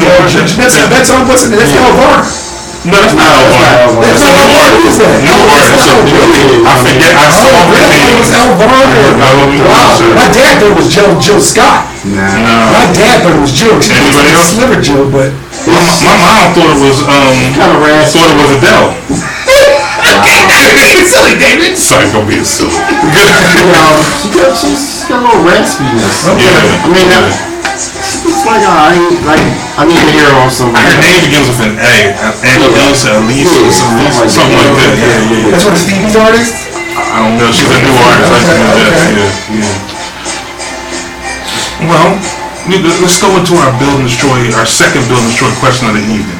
And this came to me from someone. They asked rhetorically. And the question is this: when is it racist? Okay, the scenario is at a Christmas party in a senior's home, a resident, it's a Christmas party, having a holiday party for all the residents in the seniors village, whatever. Some of the entertainment is singing the same Christmas songs and different, standards and tunes. So one of the residents comes up to one of the singers who happens to be black and makes a request for the singer to do a rendition of Old Man River. I love that tune. Can you sing that for me? Boy. I can't. My question is that racist? Now give some perspective here. Where is this at? A senior's home up in like Doylestown or something like In that? Pennsylvania. In Pennsylvania. Not Birmingham, Alabama. Up in the burbs. No, this isn't Biloxi. It's not Biloxi. Right, okay. But sometimes upstate Pennsylvania can be just like Biloxi. Absolutely, yes. Yeah, if not worse. Right. So your take, team, is that perceived as racist? I wouldn't exactly say that it was necessarily racist, insensitive, perhaps. Intent. Yes. Intent. I don't think I don't know that he had necessarily had intent. It may really be one of his favorite songs. You know what I mean? I don't know if he was trying to be snarky and say, colored gentlemen, can you sing that song? And those little, those little old grain years of built up cynicism that hidden racism that older folks tend to have. But, or was it just, being genuine and wanting to hear the gentleman sing that song? You maybe have to get some more backstory on it, but insensitive perhaps. I don't know about racist. What do you think? Can you give me some insight to the song? Yeah, what the song is? I mean, I know it's a Southern classic. Yeah, I'm not but maybe that necessarily make it racist. As far as the the background, you have to know the words. Is it slave time? It's a slave era song. Right. And I don't know word verbatim, but basically the song is talking about that old man river. They're talking about moving cotton down the Mississippi River. Okay. So its background is based off of slavery. So. But Paul Robeson sang the song, who's an African American. Was he the most famous rendition? Oh, absolutely. You're right, Paul Absolutely. Robeson. So, I mean, maybe the judge saw that singer. Yeah, absolutely. Give me some facts. Well, here's some lyrics. Here's some lyrics. Okay, We'll give you the comment. Okay. Here we all work along the Mississippi. Here we all work while the white boys play. Getting no rest from the dawn to the sunset. Getting no rest till the judgment day. You don't look up. You don't look down. You don't dare make the rich boss frown. Bend your knees and bow your head and tote that barge until you're dead. Now that I wouldn't want to have it, but if I'm singing, I don't want to be singing that as a brother, entertaining some white folks in the senior home. I really like that. That's a direct correlation to slavery. It's not, Absolutely. There's no gray area. So it's about the struggle. Yeah. I mean, we're working on the rail. It's like that. I mean, Right. it's a thing that You know how it goes? It's like that old man. It's like real slow. And to your point, Robeson sang it, which is so it probably was a song that our people sang to cope. They sung a lot of those songs. That's where they came out to keep them happy and look up. I mean, you gotta make light of the situation sometimes. But I think it has a too strong of a racial tone to it, and it wouldn't have been a good look. Let's be real about it. I would have been the only one singing this song. I would have been out in the field. You two would have been shining floors inside. Well, I always say, man, people are mad because we'd have been on the porch. We had porch duty. Yes. And we would have been compensated with one glass of lemonade per day. Yeah. We were like, man, that lemonade, that always good. Meanwhile, I got fresh bullwhip marks on my back. Right. And a good shit in the combo. Exactly. I mean, Steve, at least get the balls. We got some neck bones. You don't get that shit in combo. That's right. That's some bullshit, man. I tell you. Brown skin brothers got it. Well, we can't thrive in South Africa. They do not like light skinned people in South Africa. Really? No. They are. What they call black people? Coffers? Well, your hue is fine. Our hue is not. I didn't know that. Yeah, no, they don't like light skinned brothers. Wow. So my take, I agree. Who threw it out there? Said the intent.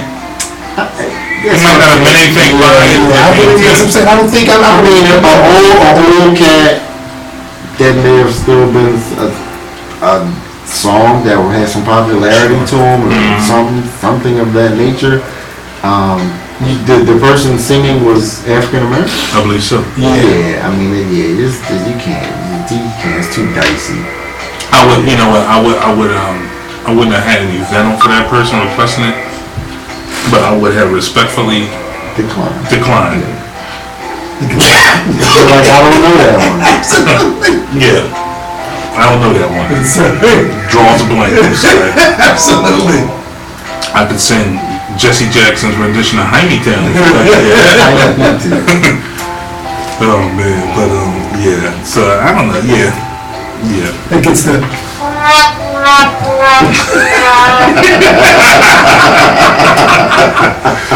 Again, our crack production team. I like it though. Yeah, real quick, it reminds me of my all-time favorite Saturday Night skit, Debbie Downer. When that time he says something like, whoa, When the close up on her face, the uncomfortable close up on her face, and the awkward. Feline AIDS is the number one killer in cats. It was a table shit. Everything she said just brings them down. Cats suffer more from feline AIDS than any other animal. But I do love cats.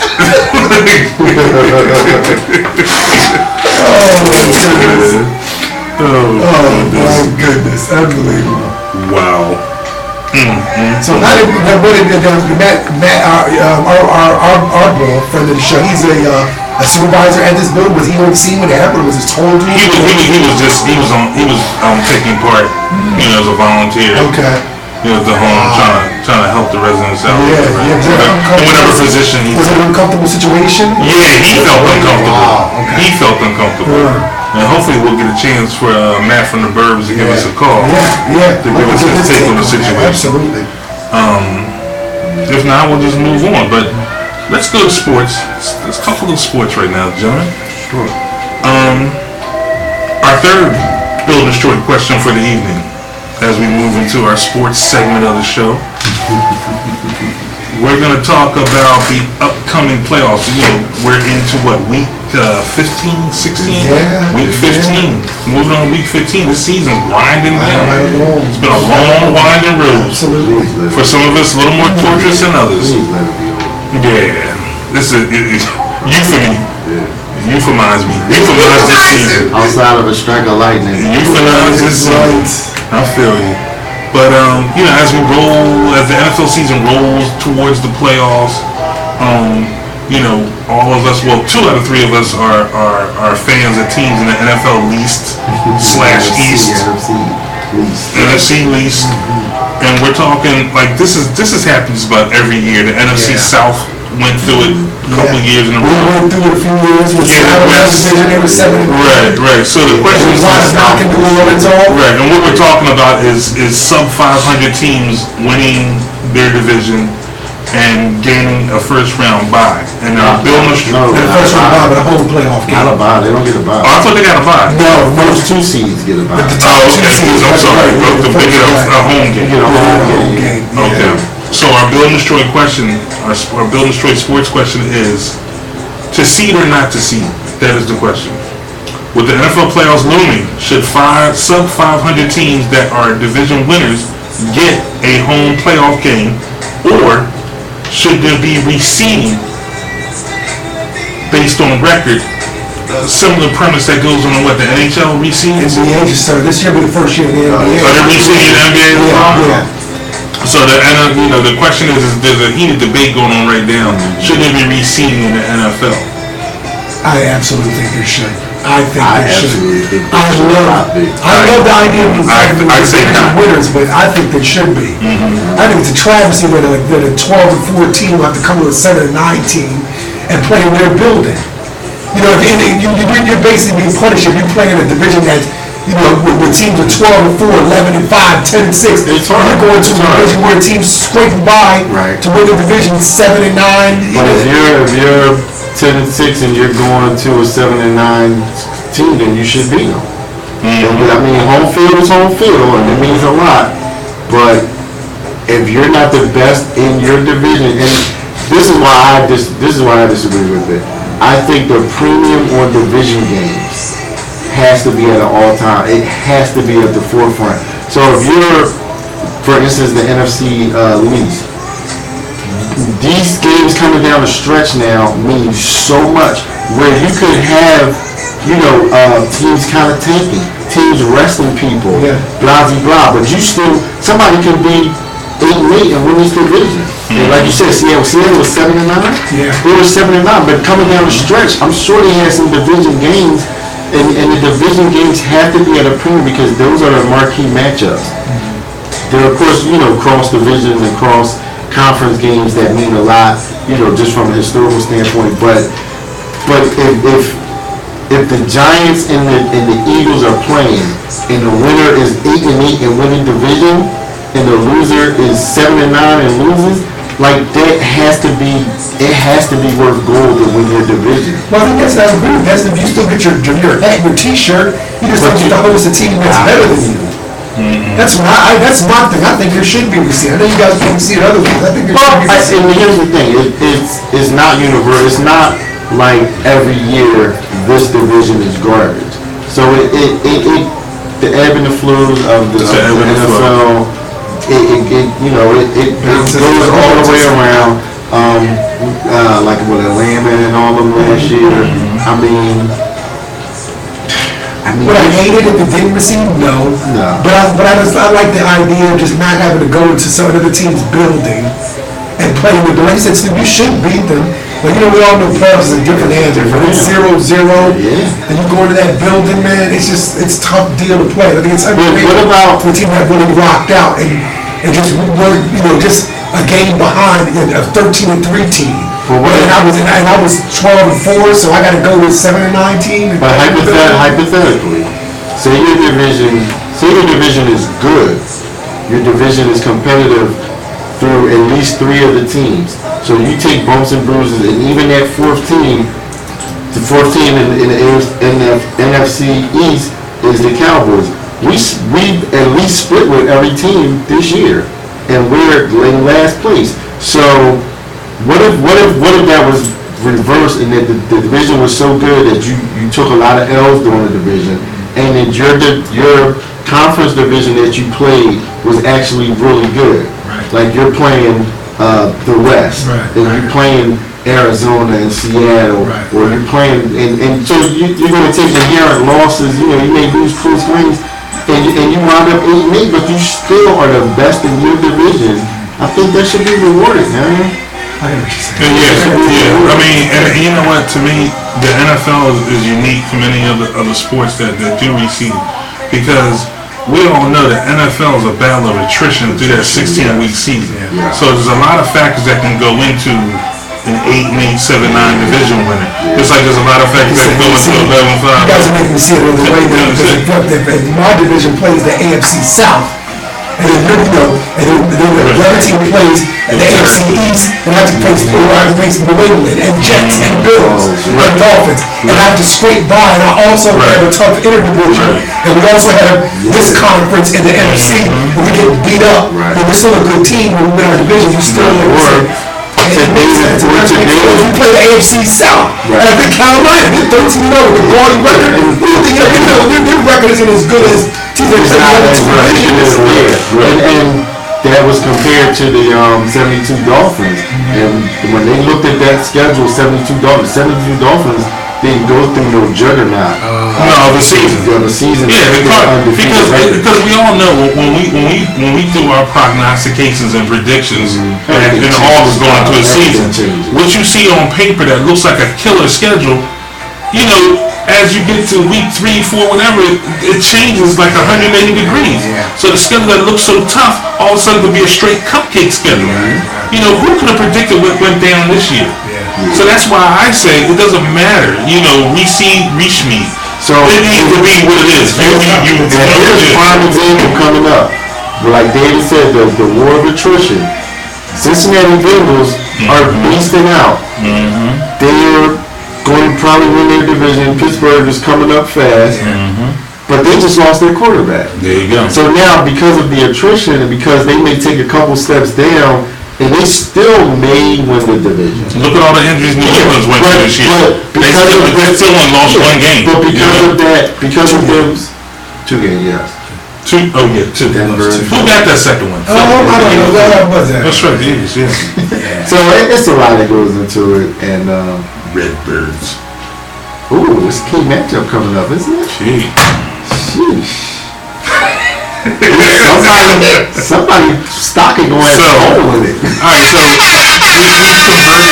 converted Derek on that subject. Derek, are you a convert? I'm a convert. Alright, so we're on no research. I turned the key. No research. I didn't know about anything because I didn't What about basketball? You're in agreement with basketball? Absolutely, it's a different animal. Basketball needs to be a reseed. Different animal. And their playoff structure is different. Everyone plays everyone. The NFL, everyone doesn't play everyone. Everyone plays everyone. So it's fair enough to win the division, and if you're weak, and then a team that in the West and all those teams out West have to pay the price, not fair. So I like the concept of reseeding in the NBA and the NHL. And they're talking about winning games. We're talking about more truncated playoff games. You're talking about rounds. You're talking about series going back and forth. So getting reseed, I can see. I agree. But in football, no. You guys are going to win, sir. Okay. All right, so we're gonna move on to our NFL report. Yeah, so what speaks more to the NFL than my man Nat King Cole doing the Christmas song, a personal favorite, my all-time favorite song, along with my all-time favorite team is Philadelphia Eagles. Right. Well, you know what, Chestnut, it's getting kind of warmer here, Snoop. It's getting a little warmer here with Chestnut's voice singing over the fire. Getting a little warmer. Oh, boy. You know, I was going to wear it one year. I was. Why didn't you? Why didn't you? Why didn't you? Because I knew you were here looking like you just got signed off the Cardinal practice squad. You know what I mean? Like you were going to run down and kick off Patrick Peterson. Yes, I am. Wearing that crap. Why, yes, I am. Let's get into it. NFL Week 15. And we keep that music like this. Let's go put some music on. Week 15. Week 15. Rounding in the shape. Playoff picture is becoming less murkier as we roll into the final stretch of the season. Let's look at our standings before we go into our picks. Eric, what do you got? Absolutely. All right. Well, this week Snoop was the winner for the week by 1. Snoop with 9. David, you and I with 8. Okay. Yeah, I think you switched out a game. There was one game I think you changed it. I did switch one out. I think you said out, but I'm going to take and I think that was change it Eagles out. too. Yeah, I think you did pick the Bills. That's exactly it. Because you said, you know, at first you said Eagles, but you said, you know what? Because you said maybe they were rewarded. I'll come over rewarded with the karma, and then they wound up winning the game. So everybody wants to call me when we're on the air. Should I take this? Who is it? Maybe not. We don't have enough time. Alright, so we'll call them back. Alright. So what's the total? So what's the total right now? Snoop, you are at 115. David, you are at 115. And I am at 112. So 115, 150 guys are tied. I'm at 112, bringing up the rear. 112. 112. Okay, so that being said, go. Let's get into it for the week. Let's get into it for the week. We got our pick schedule here, sir. Practice my swing technique right now. Please do. Please do. Riley Cooper. Please do. Nelson Aguilar. If Patrick Peterson lines up against Riley Cooper, he might get burnt.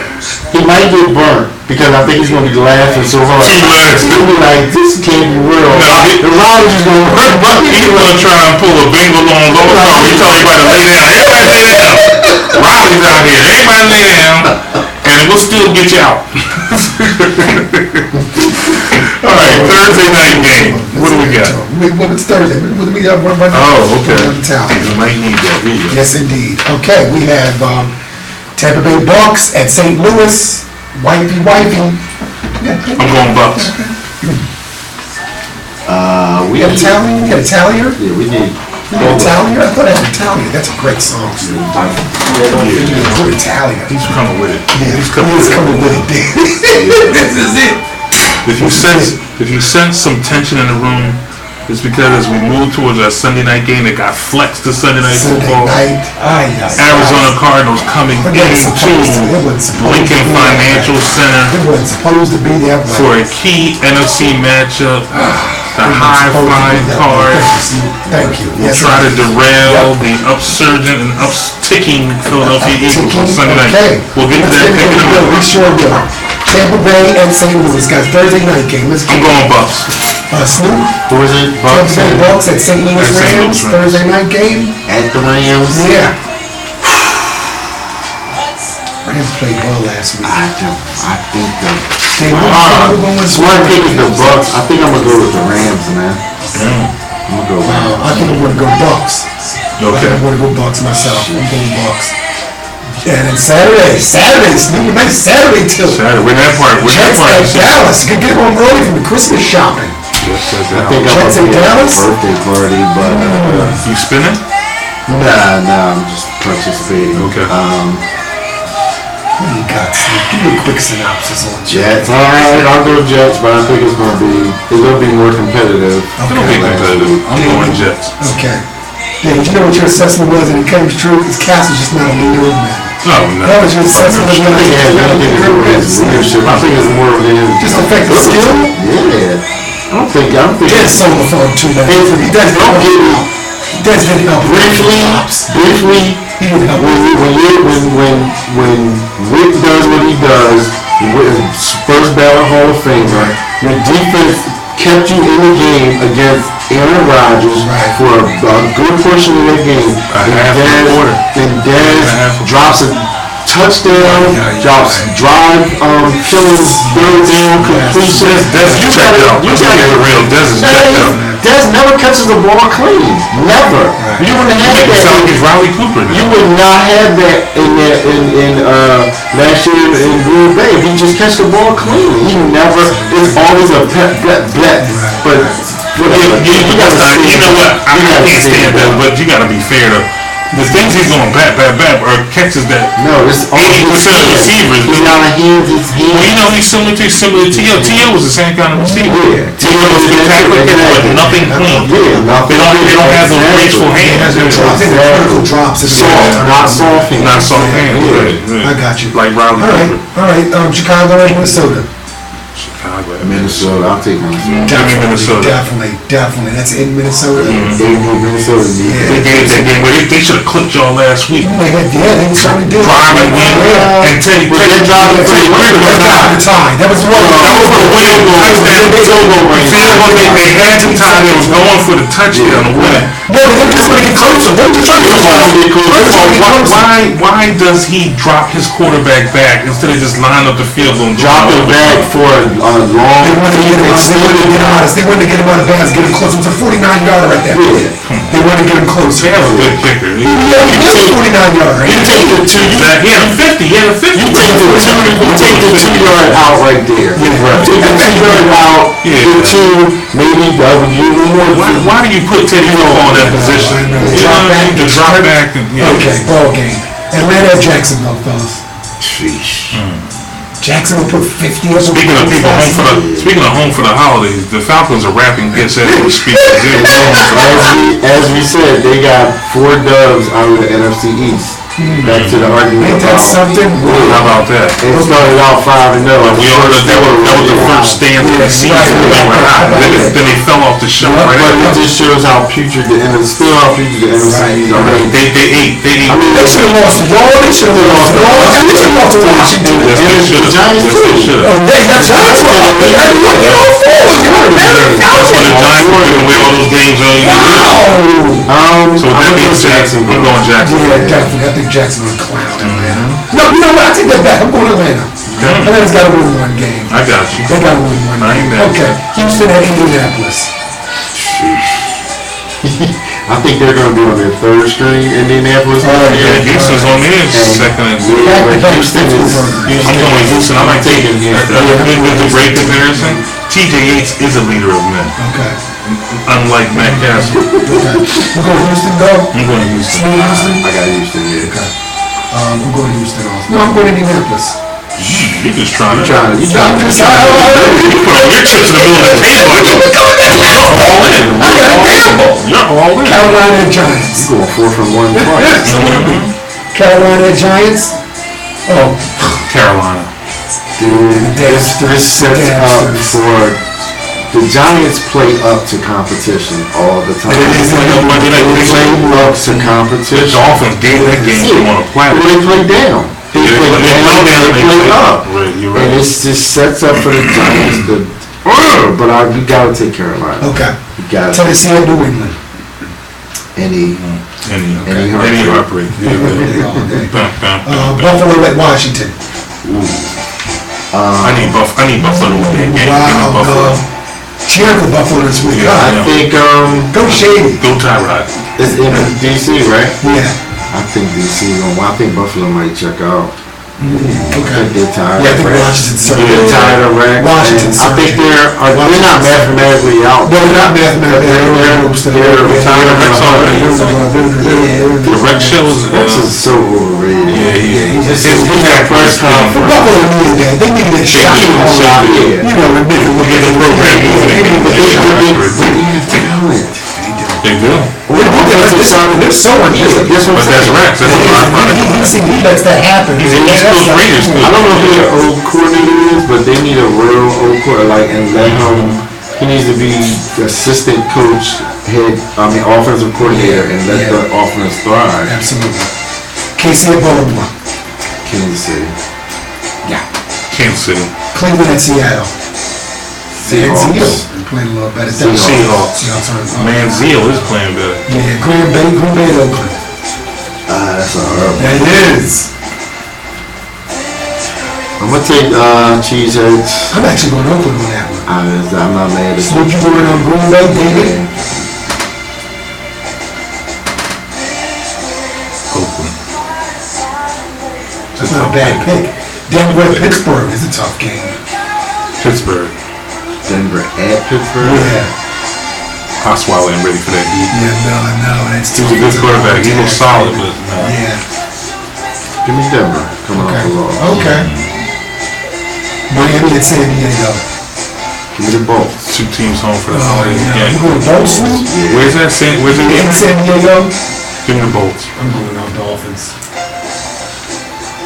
Alright, let's see here. Cincinnati at San Francisco.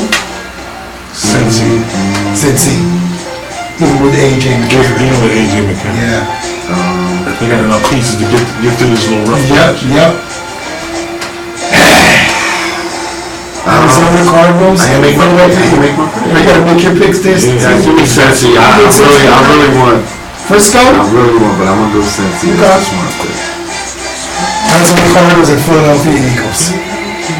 Let me just get mine now. I'm gonna go Redbirds over the Greenbirds. And Redbirds. I've been hearing a lot of talk like this is gonna be another New England game. It's just even like interviews from players, like they were comparing this to the New England game. No one giving them a chance. Blah blah blah. They going to do Pretty something. much is. And so To quote an ex, I got Redbirds. you want a crown? Then crown. We gotta play, exactly. We gotta play ball. This is by no means just walk. You know, they're the greatest thing. After that, my team showed me something with that Seattle level. Like you said, play it up to the level of competition still. We're gonna be ready for this game. We got something at stake too. We win this, we win the West. Bottom line. Well, we got a lot to play for. One of the NFC good things for y'all is that the Eagles have people's attention now. Yeah. With the New England win, the Buffalo win. Right. You're not coming in like, oh, they're slouches, they're bums. So you're gonna be a wicked film study. You're not gonna be on your phone. You're gonna be looking at tendencies. So You're correct. Words in your favor. We get Andre Ellington back this week. We get Frosty Rucker, Corey Redding. We're getting healthy at the right time. 10 days rest. I like that. I'm going to go on. Have a football conversation. I know you can't. Governor, what say you, man? What say you? I'm been fair all year. Don't change now. I've been on. You've been fair and honest about your boys. Don't change now. I've been on a roll picking against my squad. I'm not going to break that roll right now. They proved me wrong 2 weeks in a row. I must be the motivating reason for them. They're like, hey, that host of Build and Destroy voted against us. So that means we're going to strap it up even tighter and go hard. So I will pick the Arizona Cardinals this week. Okay. But you know where my heart lies. Of course. A team that I think I would pick against my squad 16 times a day. right. I would care about a pool. And in this case, you'll bet against them 2 times. That's what I've done. Our third time might be the charm. We'll see. I ain't mad with you about that. I think they'll be competitive. I think they can be competitive in this game because, you know, the main strength of this team is one of the only really glaring weakness that this team has. But to their advantage, they have one of the best game callers in the game. And, you know, Carson gets rid of that rock, so he's going to try and neutralize Fletcher and the boys up front. So I don't know how we're going to counteract that. Billy Davis is going to have to scheme out of his mind to get at Carson Palmer this week. I'll tell you what. I want to see him separate his collarbone personally, but Oh, wow, Mitch Elman, my man. I really do this week. I really do, but I don't think they're gonna. I don't know. I'm going Cards. What y'all doing? I mean, sorry for me to give kudos. But your boy, Slusher. he's drawing conversations with Jerome Brown in it. And I have to say, he does look Jerome Brown in it. every play, He's wreaking havoc. and that's what you need, man. Like, goodness, Last time I saw it was your boy Watt, causing havoc like that. it's not even at this point, it's not even about sacks. It's not even about tackles for losses. He's disrupting whole He schemes. disrupting whole schemes play right and the now. whole flow of the play by just He's being in the, He's blowing X and the O's are blowing up in the middle. You can't do anything. Yeah. All right, last game was Detroit and New Orleans. Two more teams playing this music and rapping this. I'll take it. Put your pads on. It's in the Super Bowl. I'll take New Orleans. I'll take New Orleans. Okay. I'm going to New Orleans.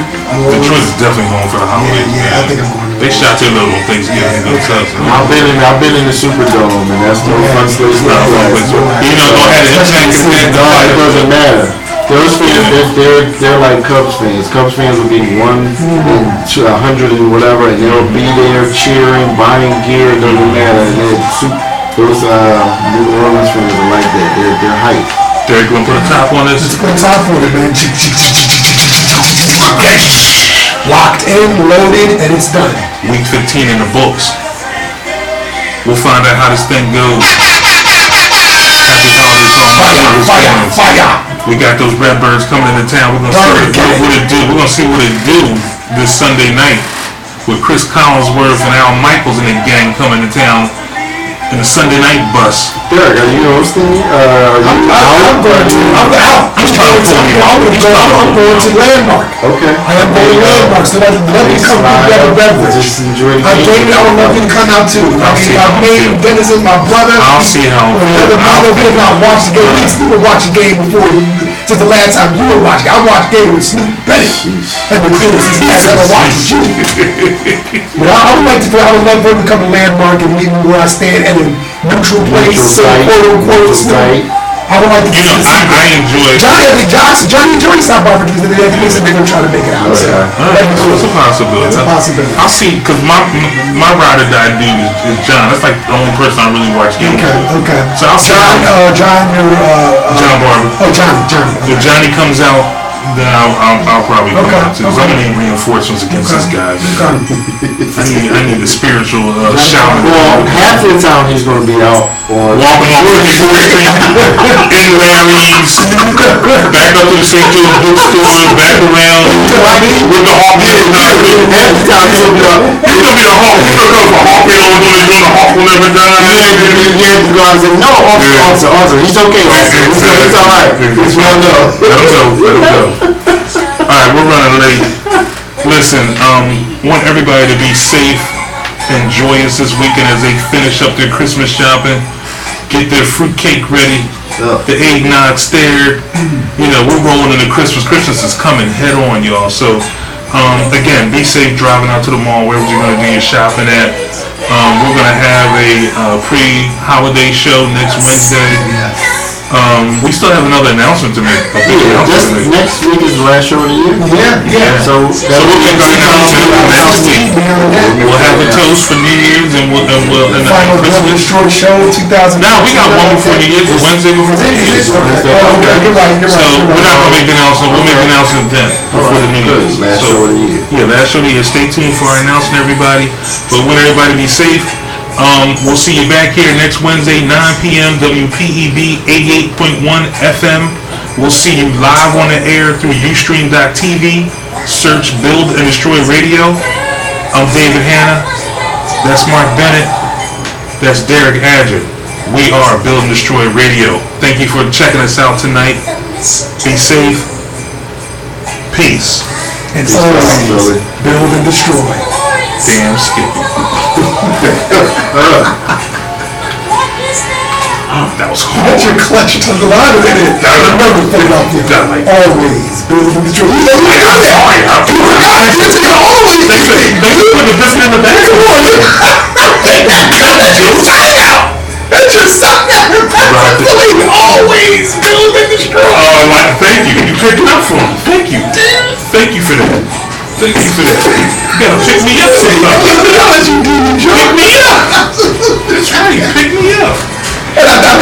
the dunk. Yeah, you follow. Oh my God. And hang. And dunk the bitch. Yeah. You better call for it. You know, stupid. So we can roast it next week? Oh, no, bring This is me. This is the joint me. Johnny gets this every year. You know we do. We play this. We sit and wax poetic by the tree and get slide, and then we come with 10 straight renditions of Another Lonely Christmas Prince. We gotta play that every year. How about rotation? What about Marvin Gaye?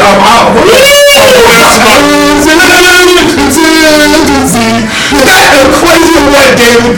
I wish I was starting.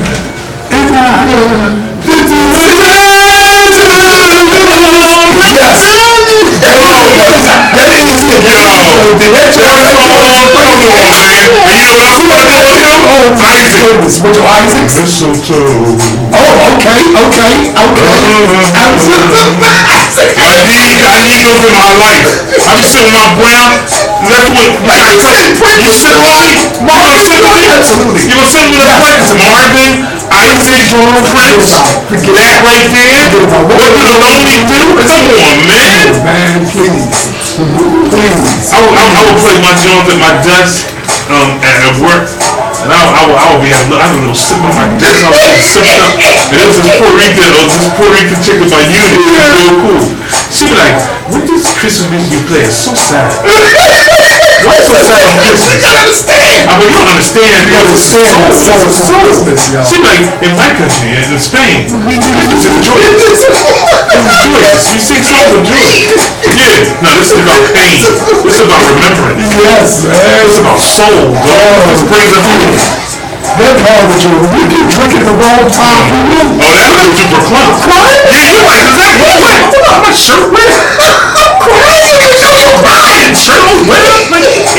Hey, that's not it. Oh, I can see when you hear some of his family. You know what that song was about? You know what that song was about? We after the divorce or whatever? No. He wrote that song for the Vietnam veterans who were POWs. He wrote that for POWs in Vietnam. And they were home. They were in POW camp at Christmas. How sad is that? We're still recording. Good night, everybody. You picked up on a little extra stuff. We're signing off for Ustream. Thank you for checking us out. Be safe doing your shopping. And remember, y'all, always build and destroy. Good night.